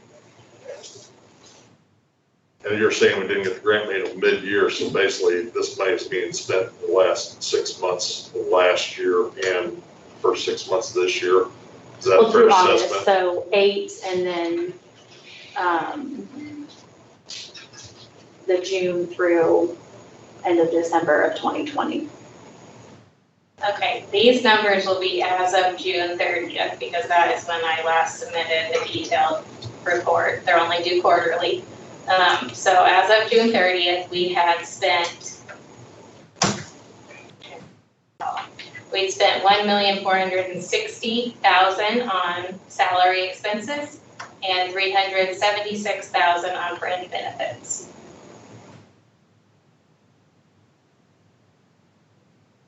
So that's 64.83%. 64.83% of what we budgeted for personnel was spent as of June 30th. Helpful at all? Okay, so then if all of this, and I'm done with my questions, so out of the funds that are left, with the remaining people you got, or new positions that were created, like the county assistant, IT position, or whatever, how are we gonna fund those positions moving forward when this money runs out? I mean, you can't just absorb them into the budget. Well, I'm assuming that's what the plan is. they but I are mean, included in the budget. We have a negative amount showing right now, the negative 113,000. However, if some of these grants come through that we're waiting to hear back on, we will no longer have a negative number. For example, the dental grant we've applied for, I think there's probably a pretty high chance we'll receive that. It's 133,000, so that automatically gets rid of our negative ending number. The balance that we have right now, is that factoring in the expense of purchasing the electronic stuff for the records? What she talked about, the 1 million? Yeah. Yeah, that would include the records. So the 1 million's for everything for the last 4 months, correct? Yes. Is what you're saying? The electronic medical records is 158,000 is what we included in the budget. And if the Grant question, budget. oh, sorry, go ahead. In the grant budget, not in the. So that's a gross amount then, or a net amount, after those items have been included? That's the gross amount before any of our spending from September through the end of December. So that's basically, we're looking at, okay, we have $1 million left how long is that, what is that going to cover? If we have level spending right now, we've been at 251,000 per month. So, okay, that would cover us for 4 months plus be able to, no, that would put us right at about $1 million. So if it ends up being level, then yes, we would have to have a conversation about, okay, do we pull the electronic medical records, into the health fund balance, which was the original plan. And that would have to be a board decision. We can't purchase electronic medical records at the cost of those without bringing that to the board. So that would be a conversation. I can tell you right now, I expected things to get busier with the schools with contact tracing. And in the fall, experiencing the surge that we have, plus the way that the schools are going, I'm not sure staffing wise, where we're gonna be. So we're keeping a very close eye on it. We'll obviously have to keep all of you updated because yes, potentially our expense could not be level in the next couple of months. It could be over that $251,000. And then what are we going to do? So that's kind of what I was alluding to, that if the expectations remain the same and we run out of money or get close to running out of money, we're gonna have to have a conversation with the board, and you all are going to have to help decide how we move forward from there. Again, I would really hope that the state would notify us if there's gonna be more money, or say, hey, as of December 31st, you don't have to contact trace anymore, the expectation is gone. Or if they would say contact tracing doesn't have a finish line, keep on going, here's more money. And any of that, we would bring that to you and inform you about that. I will tell you, a lot of times the state gives you, hey, by next Friday, you need to tell us if you want more money, give us a budget. So like when we asked for more contact tracing money and got that $800,000, we had to come up with a plan very, very quickly, figure out how much we would want, do an ask. Sri had to do a budget, it was a whole thing, and we had, days to get that in. So it wouldn't be something that we would be able to bring to you in advance. We would go ahead and get the work done, but then we would still bring you that update and everything. But obviously if they offer more money and the expectation remains the same, our team will continue to do what we have to do in those short turnarounds to request that money and get it here in Macon County. Unfortunately, we're waiting on the state, and the state's waiting on feds. I can tell you that's how this is gonna roll. And after what was discussed today, I would say you're gonna need more staffing. Sure. Yes. Some of the staff that were contact tracers, did you just put their salaries in there? Yes, only contact tracing staff are only included for December because that's all we currently know of. So if we keep those people on, how much a month is that gonna eat into our health fund budget then? Well, it would really depend, and we'd have to do a resolution because we'd increase that Because the one reality is so 4 much, months but is too far away. So here in June, June, we didn't have very many cases, right? Weren't we low there? So in June, salary for contact tracing was $123,000 and fringe benefits were $33,000. But like I said, that was a slower month. All right, I have a quick question, just clarification.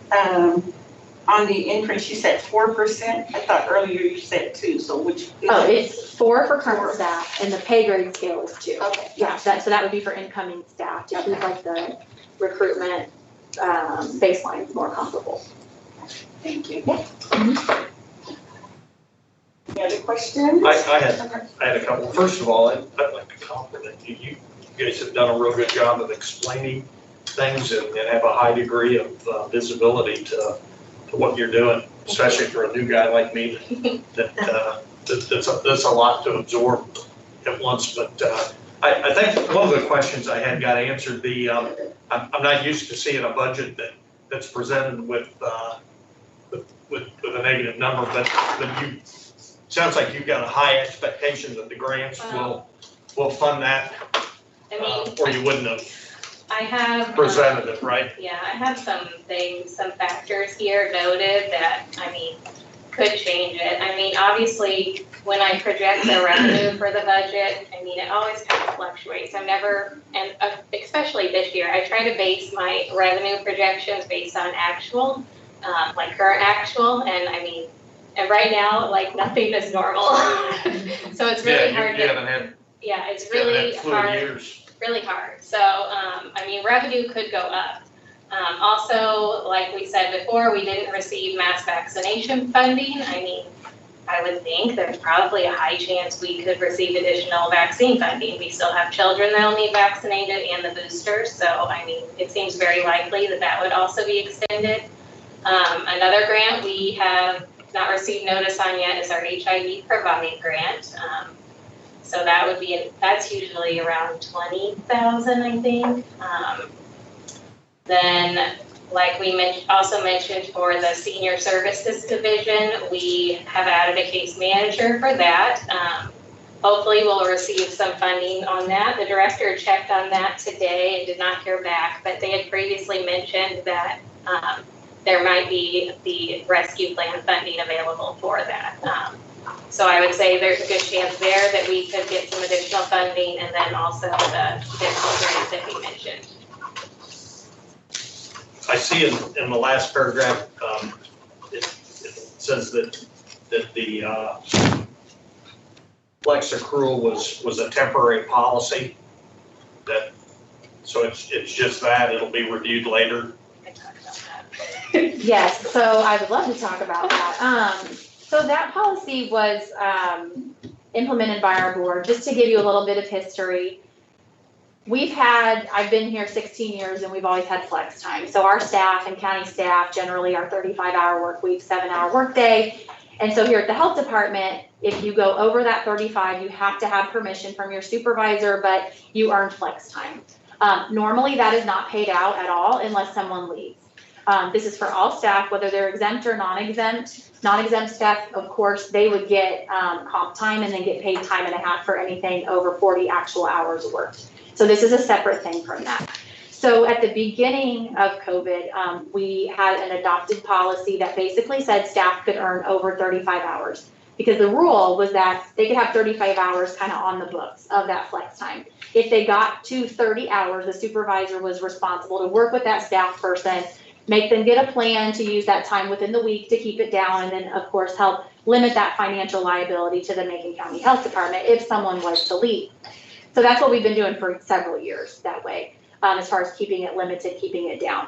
As far as with COVID, obviously, again, we had very few staff doing a lot and covering, in some cases, honestly, 3 to 4 positions. And then we also had people throughout the building that were helping contact trace before we were able to hire. So even those people who had nothing to do with nursing, administration, supervision, nothing, they were helping make phone calls early on in this. And so that policy was adopted so that people could earn over that 35 hours and actually get their time back. When that was adopted, we did not know that we would ever get funding, that we would be able to pay people for this time. Obviously, nobody knew how long this was going to last. So the hope was like, okay, if you earn a little over 35, then you can take it when you take vacation, you know, or whatever, just so that they would get the time that they were working extra. And so then when we ended up getting funding from different sources, it did allow us to pay that. So we did do that because some people had a significant amount of time on the books, and obviously, again, to limit that financial liability. And these people who had the most time on the books were the same people who could not take days off. Were the same people who were working holidays, weekends, nights, days, everything. So it was nearly impossible for them to get a day off. So being able to get that funding then to pay them for that time and keep that time down and keep that financial liability down by paying it out of grant funding rather than the health fund was very beneficial. So that's what we've been doing throughout the pandemic. That has been straight time. I know there was some confusion during the process that it was bonuses. We do not pay any bonuses to staff except for nurses. We do pay incoming nurses a $1,000 bonus in 3 installments, which if you're familiar, some people pay $10,000 bonuses. So 1,000 isn't really anything, but it's like, hey, welcome to the health department, or please come to the health department. You know, here's the bonus. Other than that, we do not pay bonuses. So again, this is not something we normally pay out, but during this pandemic, definitely something that I've been very thankful we've been able to do, and it has been paid as straight time for anybody except for those non-exempt staff who would have went over into that 40 actual hours worked, and then we paid that per Fair Labor Standards Act at the time and a half. Staff, of course, have been very grateful for that. I mean, they're burnout, so I'm sure they'd rather have a day off, but of course, they're very thankful for that payout. So yes, that is not something anybody expects to last forever. I think everybody here wishes that the pandemic wasn't still going on, so they still weren't having to work over, but Well, it had to do a lot to help morale. I would hope it did. Yes, people were very grateful, because like I said, before we were never paid out for this time, so nobody ever expected it. And your health department staff that were showing up all of these days a week and all for months, never knew they were gonna get paid for this. I think the first payout was August, September, and while we were working on it internally and making sure it was approved through the funders and in our resolutions and all that kind of stuff, we weren't broadcasting it, and so they weren't counting on it. They just knew they were getting their time and that they were allowed to accrue over with their supervisor's approval. And so they were very grateful and very surprised, to get that. I'll say I think they're still very grateful to this day, but our staff are very tired. Everybody's very exhausted. They're burnt out. You've got people hanging on tight and hanging on by a thread. People that they feel so committed to this place in this county that they're not leaving, but they are very exhausted. So yes, they're thankful for that, but I definitely, would like for the board to continue that so that our people in the least bit can get their time at some point. If the payout ends at some point, or I did kind of imply in that last paragraph that once that grant funding is over, we won't have money set aside to do that anymore. So we've already been working with most of our staff to get their time down. But even this summer, we do have a few staff who couldn't really take time off because others resigned and then they were covering for them. So we're trying, even when it comes to vacation time, there are people who haven't been able to get that. We do have, there's like an extenuating circumstance in the policy that if someone can't get their time taken, then it can be approved to be rolled over, has to be approved by me. And we've been having them use it within the next month again to get that financial liability down. But it's been very difficult with people leaving and just a few kind of left behind in some cases to cover for all, plus the extra demand of COVID. It's been a lot. So I hope that we can continue that policy so at least staff can keep their time, because I'm telling you, if we did anything with that right now, I don't know if some of these people would stay. We can't afford to lose anyone else. I went from 20 to 6. And 6 cover the work of 20, And I'm right? doing 3 people's time. I want to go back real quick to your previous question about having a negative balance. We also have some additional expenses in this year that won't continue forever. The fiber internet is costing us a little more in the beginning to get going. We also have an IT audit in the budget for $10,000. We previously planned to do that in FY20, is that right? And then as soon as the pandemic hit, that had to be postponed. We also have an increase for our medical director. Our nursing director is spending a significant amount of more time meeting with him. So we paid him an hourly rate, so we have an increase there. Because of our additional staff, we have additional costs for Microsoft 365. Also, the increase in employee drug screens and background checks because we have hired so many staff, had so much turnover, everything involved with that. Obviously, I do not want to see a negative balance either, and definitely, I don't think I've ever had a negative balance in a budget I presented, and this is like my 11th one, I think. So that will definitely not be something I would allow to continue year to year. So since you're bringing some things up, and I don't know if I'm jumping the gun here on this worksheet thing, I guess I'm concerned about, you have an allocation here. There it is. So, the code's on page 4, 5707, overtime expense. You have that listed for fiscal year 2020, 2021. Okay, so this, let me just go over this document real quick. This document is put together by the county's auditor's office. So the first column shows the FY20 ending balance. Second column is year-to-date for this current year, year-to-date at 5/31, which is 6 months into FY21. And then third column is our current FY21 budget. Then you have the over/under here in the next column, and the percentage used in FY21, 6 months into the year. Then that next column, FY22, that is our proposal for this year. That is the column we're approving tonight. Well, I'm concerned because that's blank. So are you not allocating anything to the budget for overtime No, expense? we are not. Contact tracing on, so far, we overtime, I'm sure, because that is what most of the work applies to. If not, that's what Brandy was mentioning before, how a conversation would have to be had with the board about how to continue on.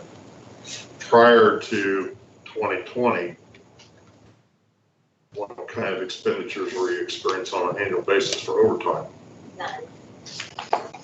None at all? So we didn't pay out that flex time, unless somebody left. And then any overtime, we meaning all of our supervisors and our fiscal staff, keep a very, very close eye on comp time, and trying to ensure, unless it becomes absolutely necessary, for someone to work over their 40 actual hours worked and even earn comp or overtime in the first place. So for an example, in previous years, our vaccination clinics, so this is before COVID, vaccination clinics, they would go late. So we have some staff who are non-exempt who would be eligible for comp time paid out at a time and a half. And we would flex their schedules that particular week if they had to be late one night at a clinic to maybe leave early another day or something of that nature to still keep them under that 40 hours actually worked. So it's a very careful science because, of course, being a health department, we have to be so careful with every single cent that we spend. So that was very carefully monitored. It didn't happen very often. Okay, I'm just curious because I'm very concerned about having anything in this proposed budget that has no numbers plugged into it. Because I would rather be proactive and make some provisions for potential expenses than to leave it blank. I mean, also typically we don't like to put things in the budget that are not a for sure thing. So like. But I'm we saying you've never- got historical data to kind of give you somewhat of a guidance, I would think. So I can't believe that some of these would end up being $0.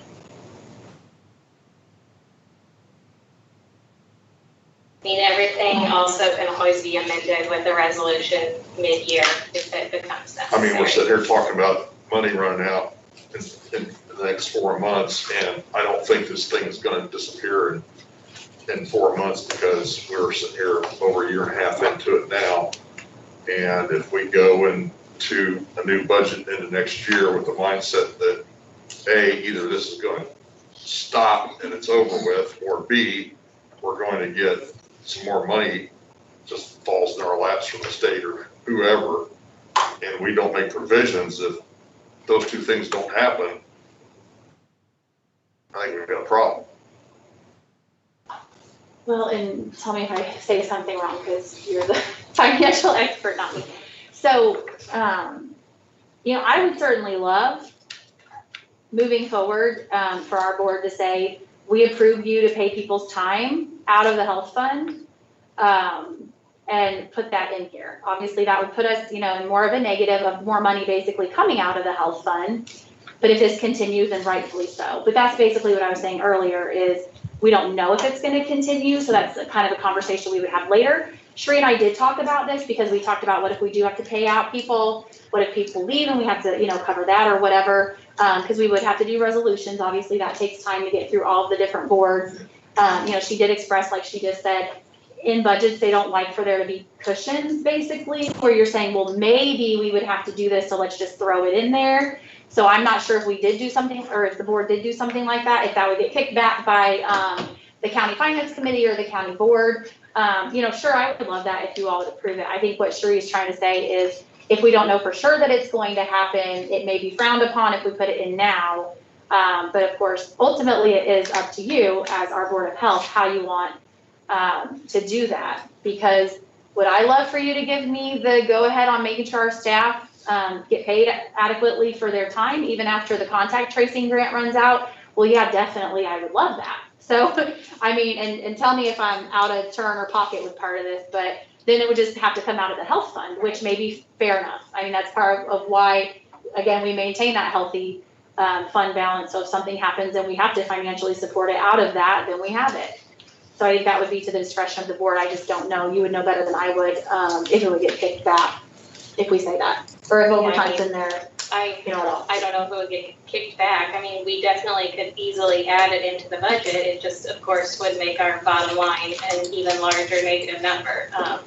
Although, If you don't have the money, you don't have the money. I mean, we do It's gotta have, come from somewhere. and it's, yeah, we, I I mean. understand negative, numbers, but I also want a realistic budget too. I mean, But, let me play on some of the Mark said, if I take 4322 TV fees, I kind of think I know what that is. But if that $10,000, I mean, what's that been for the last 5 years? Does that trend at Okay, so, 5 or 10,000, or is that an unusual expense? the expenditures here in this section are kind of weird because I just lumped them all together. Like the Medi-Check applies to like 3 lines there, and then the fees are all lumped together. Gotcha. If you see, it's kind of a change, and when we switch systems, we're kind of putting it all in the same line together. So that 932, no, the 727,000, that includes all those fee lines. That's kind of. What number is that? The 4510 line, fines and fees, Gotcha. the proposed budget is 727,000. That includes all those lines previous there that also say fees. well, that's good to know, but I don't understand why you would take this up a lump together, because I'm sitting there looking at this thing and saying, okay, immunization fees, $118,000, and then 2022, we have nothing budgeted for it. I think we're on the I same. mean, appreciate the details, but you've taken several line items here that have got data I in mean, I can here. split it out, but it's simply just a guess. I know, but you know what I'm saying, I'm looking at this and you've got 118,000, you got 88,000. And like Jeff said, you got the TV fees, so you take these things and I wanna know what we're allocating for that for the 2022 budget, because those right now, in my mind, those are all zeroed out, there's nothing planned for that. Well, I And don't know, you've got $120,000, spent as of 5/31 for this fiscal year. So So part of that it might concerns just be me. our understanding, or not lack of understanding of how the spreadsheet put together. What if she added all the ones together for the previous year so that these will equal? So instead of having them broken down in detail in the first 2 columns, you summarize the columns the same way they are in the FY21 budget column. So you're not looking at all the detail. Then you wouldn't have the errors there. Oh, yeah, because I mean, you look at what's actual, what's proposed, the total amounts are almost the same in that area, but just looking at this, that's very confusing because you've done such a great job, as Jeff said, of putting a lot of detail into everything you've got here that you've given to us. And then I look at this and I'm thinking, okay, so where's the money gonna come from to pay for this? I would just like to see this stuff have some continuity to it to be consistent across the board, because every place that's got a hole in here is something that I've got concerns about why we're not allocating money in there, since it's been historically been done in the past. Yes, essentially. Yes, I can make the change. And to give clarification, tell me if I'm not saying this right, that negative that is being presented, which of course could potentially go right back into positive if we do get some of this grant funding, that is what would come out of the health fund balance. So it's not to the point of if the money's not there, the money's not there, the money's there. When on page of the summary document, on page number, second to last, where it says health fund balance was at 5.3 million as of August 31st. That's where the health fund balance is right now, essentially. And then that next paragraph, you can see what our appropriate working balance would be. 1.75 to 2.3, so that's a healthy health fund balance. So where that says that, or when we have conversations about the money's got to come from somewhere, that would be coming from that health fund balance. So when I talk about in previous years when our board has said, yes, Brandy, research electronic medical records, you're right, it needs to be done. We need to address this audit finding. We don't have grant funding for it, but we will pay for it out of the health fund. So that's what that money is there for, basically. So it's not that it's just nowhere and and Sheree has to struggle all year to find it. Like yeah, she's gonna work her tail off all year to try to see if there's grants we can get or other things that can be adjusted or money saved somewhere, so not as much will have to come out of the health fund balance. But that is where that would come from, and that is what that's supposed to be there for, in support of the health department. Our previous board and board members have also talked a lot about, if you keep your health fund balance too large and you're not using it, could it be in jeopardy, like at the county level? If you're not using it, do you need it, basically? So we need to responsibly use that money to move our organization forward, or to address an audit finding, or to pay our staff, or whatever it might be. So I just want to make sure that that's really clear, that we do have that there, and that is where that would come from. But for a lot of these things, like electronic medical records, for example, if the COVID-19 funding ran out and we had to use it on staff, or if it was running out, and we said, you know what, we can't get electronic medical records, we have to prioritize staff, then we would obviously bring to you, we would like to still get the electronic medical records, we still think it's necessary, and request approval via resolution process to pay for that out of the health fund. Does that help at all? Sheree, the only way that this total, really all the numbers, is just a summary on the front, right? The very last page has a little total section too, yeah. And did you want, what we did in, Yeah, right down here at the bottom. So all those other ones are just departments that roll up, they're repeated over and over again. So you have one department, the income expenses, another department, the income expenses, so they're all added together. But Yes. Okay. so you really can't look at one program without looking, I don't think you can look at one program without looking at the whole. So you may have one program that does lose money, but you have another program that does make money. So I mean, it's counterbalancing.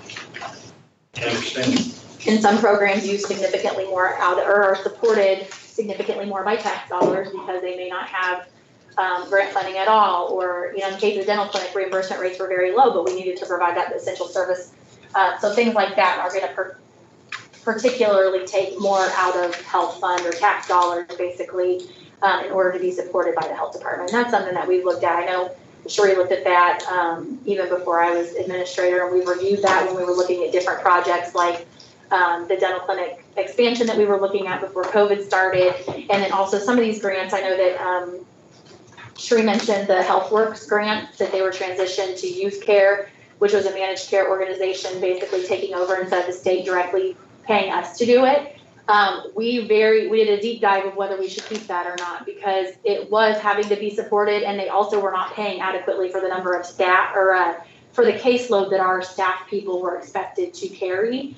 So we basically spoke with them and said, if we're gonna accept this, because they had no one else to do it, it's for foster care, children in foster care in Macon County. So we said we need to be adequately funded for the staff that we need for this caseload in order to continue this. And that's where she referenced, we did get more funding for that. They did agree to pay adequately through the managed care organization. So we're always looking at things like that, and we're looking even more closely now with the way staffing is. If there's a program that cannot be supported, or if there's a program that is not working for some reason, that has to be discontinued or just looked at or talked to the board about, we're always using a critical eye on that stuff.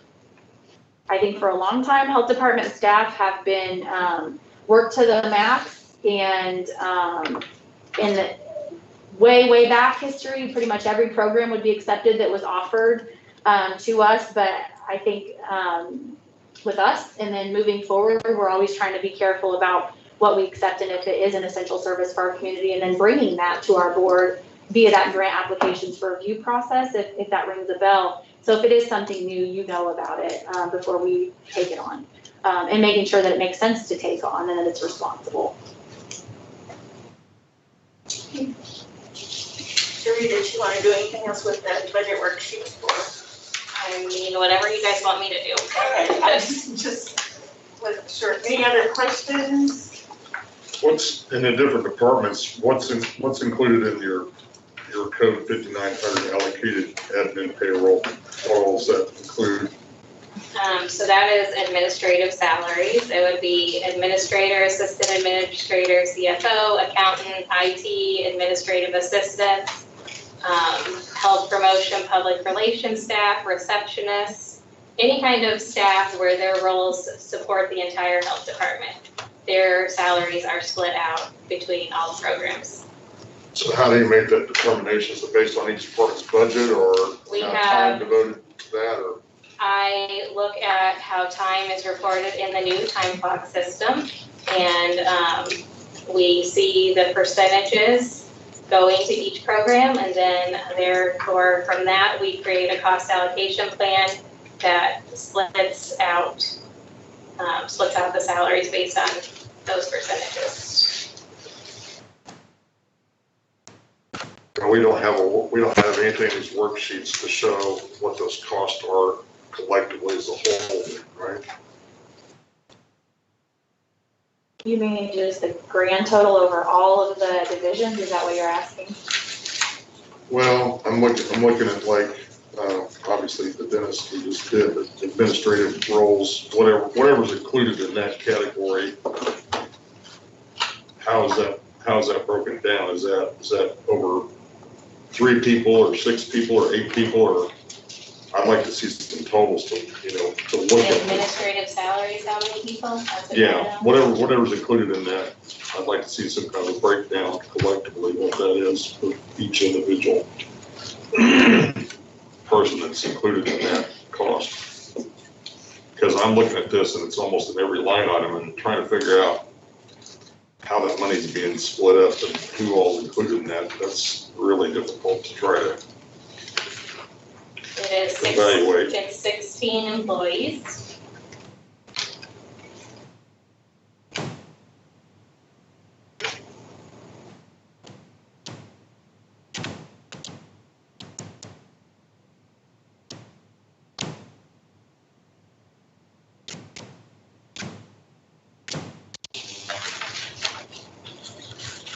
That's one of the things I was curious about looking at this stuff is what the total amount of percentage of the payroll is by administration or by staff broken down. To better understand where we're at financially with management versus, hourly employees. Well, I think even that admin payroll line, that would just be administrative staff that serve the whole building. So that wouldn't even reflect all of your management staff. So for example, like in most of our divisions, we have a director, an assistant director. If it's a smaller division, they do not have an assistant director. So those people are considered management or supervisory, but they're not admin staff. Admin staff are the ones that serve the whole building, like Sheree said. So me, Bethany, Sheree, Lakia, Nakia, Evan, Fred, and then the front receptionist, people that are serving the whole building. And those people are not all supervisors. Some of them are, their levels 4 through 8, and then of course 10 through 12 when, with CFO and administrator, assistant administrator. So that admin does not include only supervisors, and it does not include all supervisors, because not all supervisors serve the whole building. Whereas if you compare someone like our director of health promotion, like she in that one? Yes. Yes, so she serves the whole building because her role is a little bit different than, say, the director of WIC, who primarily serves her building, unless of course there's emergency preparedness or response responsibilities where we all are working on those things, but generally speaking. So that's not gonna include all of your supervisors.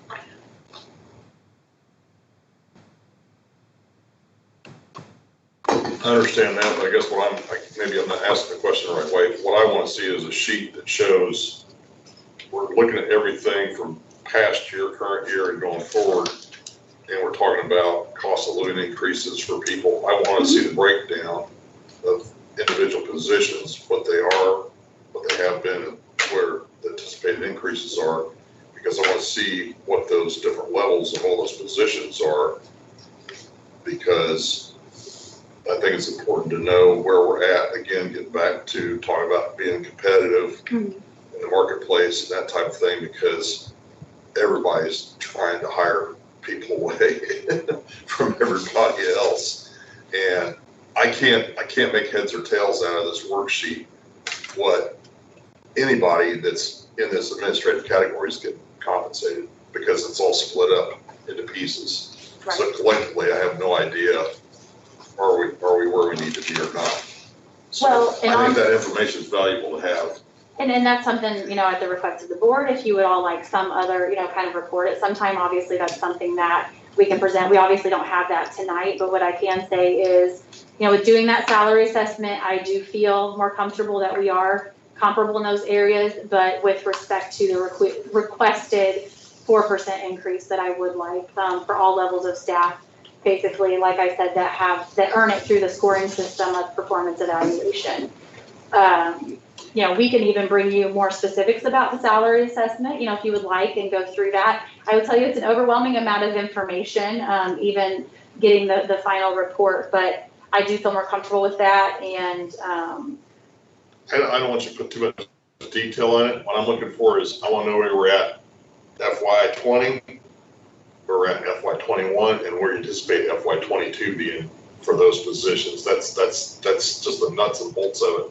That's all I'm interested in, so you don't have to go to great lengths to put too much detail into it, because I think it's important that we all understand that, because right now you're taking various positions and splitting this up into pieces and charging it out into different things here, and I'm having a hard time understanding collectively how much money that is. And, the division of it getting divided up doesn't really concern me that much.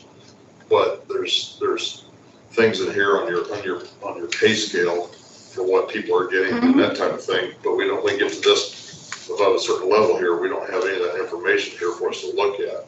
And I think it's important to not only know what we're spending out on the administrative side of the organization, but also are we making sure we're keeping ourselves in line with what is competitive out there in the marketplace. Because you're scoring, when I say you, I'm not saying you specifically, but you're scoring staff on somewhat of a performance-based recommendation for an increase.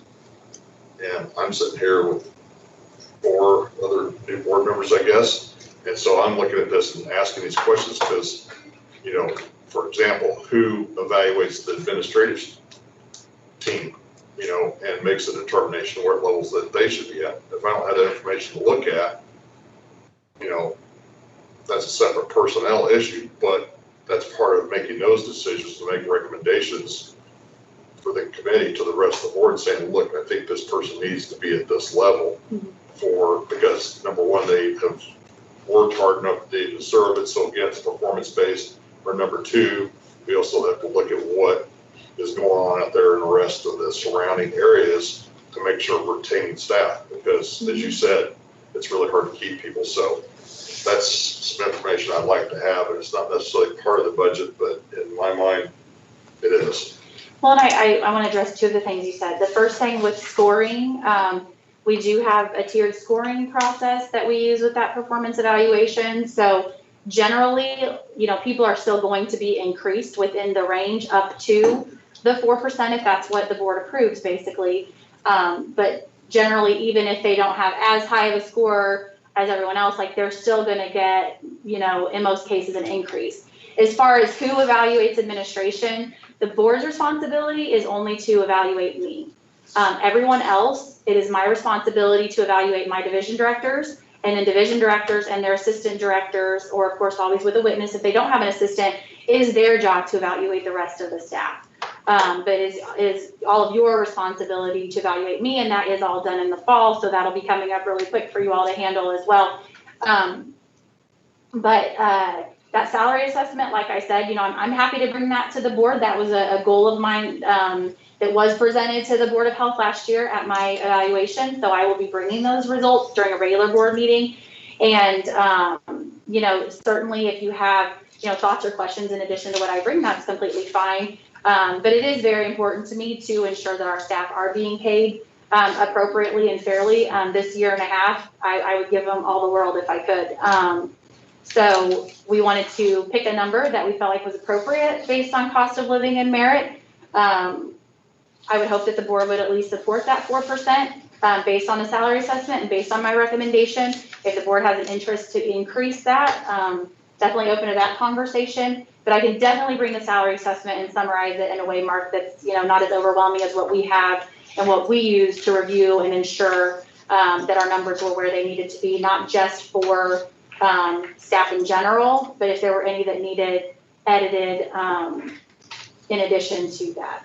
So are you using a 4% baseline for increased payroll expenses going into next year then, or Yes, that's what you're, that Based would on all of be them? max, yes. Okay. So if for some reason, if someone didn't score high enough, they would still receive a raise that would help cover like the cost of living side, but their merit may be slightly less. But up to 4% is what we are requesting, and we did put in the budget 4%, so that obviously that expense would be covered across all staff. And vacant positions would be at the rate you proposed here. Correct, yes. And what Candy was asking, just so you all know, if we do have new staff that come in, they do come in at these levels of pay based on bringing them in. If for some reason an edit has to be made, I do have the authority as the administrator to make those edits like throughout the year, as long as it fits within the budget. If for some reason we end up needing to go over the salary amount that was budgeted, we have to have a resolution for that. So that would be brought to you, it'd be brought to EHW, Finance Committee, and the full county board. But other than that, as long as it is within budget, I do have the authority to do that throughout the year. So it appears that there's only 3 positions that aren't filled here. Now, Yes, and those historically have always been empty, basically like negotiable is how those have always been in the pay grade scale. Okay, so are we ready to approve the budget? All right, I'll entertain a motion to approve the FY 22 proposed budget.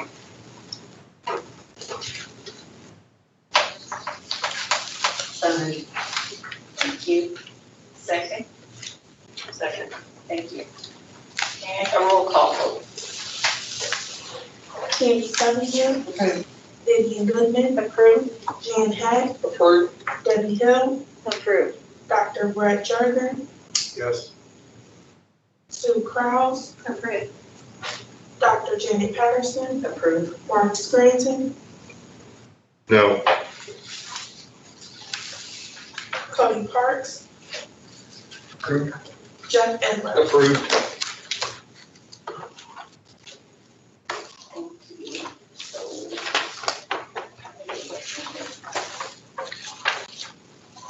Motion carried. Moving on to the pay grade scale. Okay, so the pay grade scale is this one here.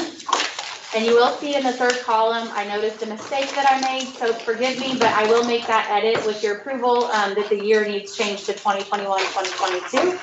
Apologize, I missed that. That third column, well, let me go with the first column just so we can get everybody up to speed with what this is. This is just a guide. Again, I do have the authority within approved budget if we need to do anything with this. But this is a guide that we use. It is not required by the county. It is not required by the state. It is something that we use to try to be as consistent as possible, and also help provide the guide to ensure that all positions, people that are hired into them, are meeting the grant deliverables required by those positions. So you will see pay grades level 1 through 13. Those are the different types of levels we have here at the health department. I had alluded to you that some staff are non-exempt and some are exempt. Generally, the 1s through 7s are non-exempt. And then anybody professional level 8 or higher would be in that exempt category. The second column is education or experience that are required. We have these as basically our baseline. However, a grant may require that someone has to be an RN for that grant, whereas some grants might say they just have to have a bachelor's. And then some things might just be if they have enough work experience to be equal to someone with a bachelor's, that's allowed. It really is dictated quite often by the grants that we have. So we try to make that as thorough as we possibly can, but again, sometimes there are situations that we do have a little bit more flexibility. Some of the grants have very, very stringent rules that make it hard in some cases to hire. And they are looking at that in some cases at the state level to try to help all health departments get staff. Third column is going to be that increased salary baseline for new incoming staff. That number reflects a 2% increase from where that number was last year. The next column is sample job titles. We try to make that comprehensive, but sometimes again, titles might change through the year or something like that. So That does give you just some sample job titles of what types of positions would be in each of those level categories. The next is the Fair Labor Standards Act exempt status. So again, you can see exempt or non-exempt. The next column is your full-time hourly. That is a breakdown of column 3, and that is going to be based on a 35-hour work week, 7-hour day. And then your final column is the part-time hourly. So that is the full-time hourly plus 25 cents. The reason that we do that is because part-time people we're not paying benefits for. So then we offer a quarter more, and that's been done for a significant amount of time, and that has worked well for us. If we do have people that have transitioned back and forth for any reason, like the contact tracers, we do reflect that pay as appropriate with a situation like that. So if anybody has any questions, I'm happy to answer those about our pay grade scale. Again, this is just kind of like an above and beyond health department kind of thing. And yeah, so anything you want me to answer, I'm happy to do. Questions or queries? Okay, seeing none, I'll entertain a motion to approve the FY 22 pay grade scale. So moved. Thank you. Thank you. Roll call vote, please. Candy Clevenger. Vivian Goodman. Approved. Jan Hack. Approved. Debbie Hill. Approved. Dr. Brett Jordan. Yes. Sue Krause. Approved. Dr. Janet Patterson. Approved. Mark Scranton. Approved. Cody Parks. Approved. Jeff Edler. Approved. Thank you. Motion carried. Have nothing for closed session, correct? We don't. Just so you know, the next steps with that budget, we will be taking it for the budget hearing. So we'll be going through that county board process, and of course they have to approve it as well if you didn't already know that. So we'll give them basically the same presentation with the summary, and then they'll be able to go through this as well with the edit that was requested. So just so you all know what the next steps are with that. Anything else? Okay. All right. Seeing nothing else, I'll entertain a motion to adjourn. So moved. Second. Brett, okay. And a roll call. Candy Clevenger. Vivian Goodman. Yes. Jan Hack. Yeah. Debbie Hill. Dr. Brett Jordan. Yes. Sue Krause. Yes. Dr. Janet Patterson. Yes. Mark Scranton. Yes. Cody Parks. Yes. Jeff Edler. Meeting adjourned. Thank you, everyone. Thank you all. Have a good night. Thank you.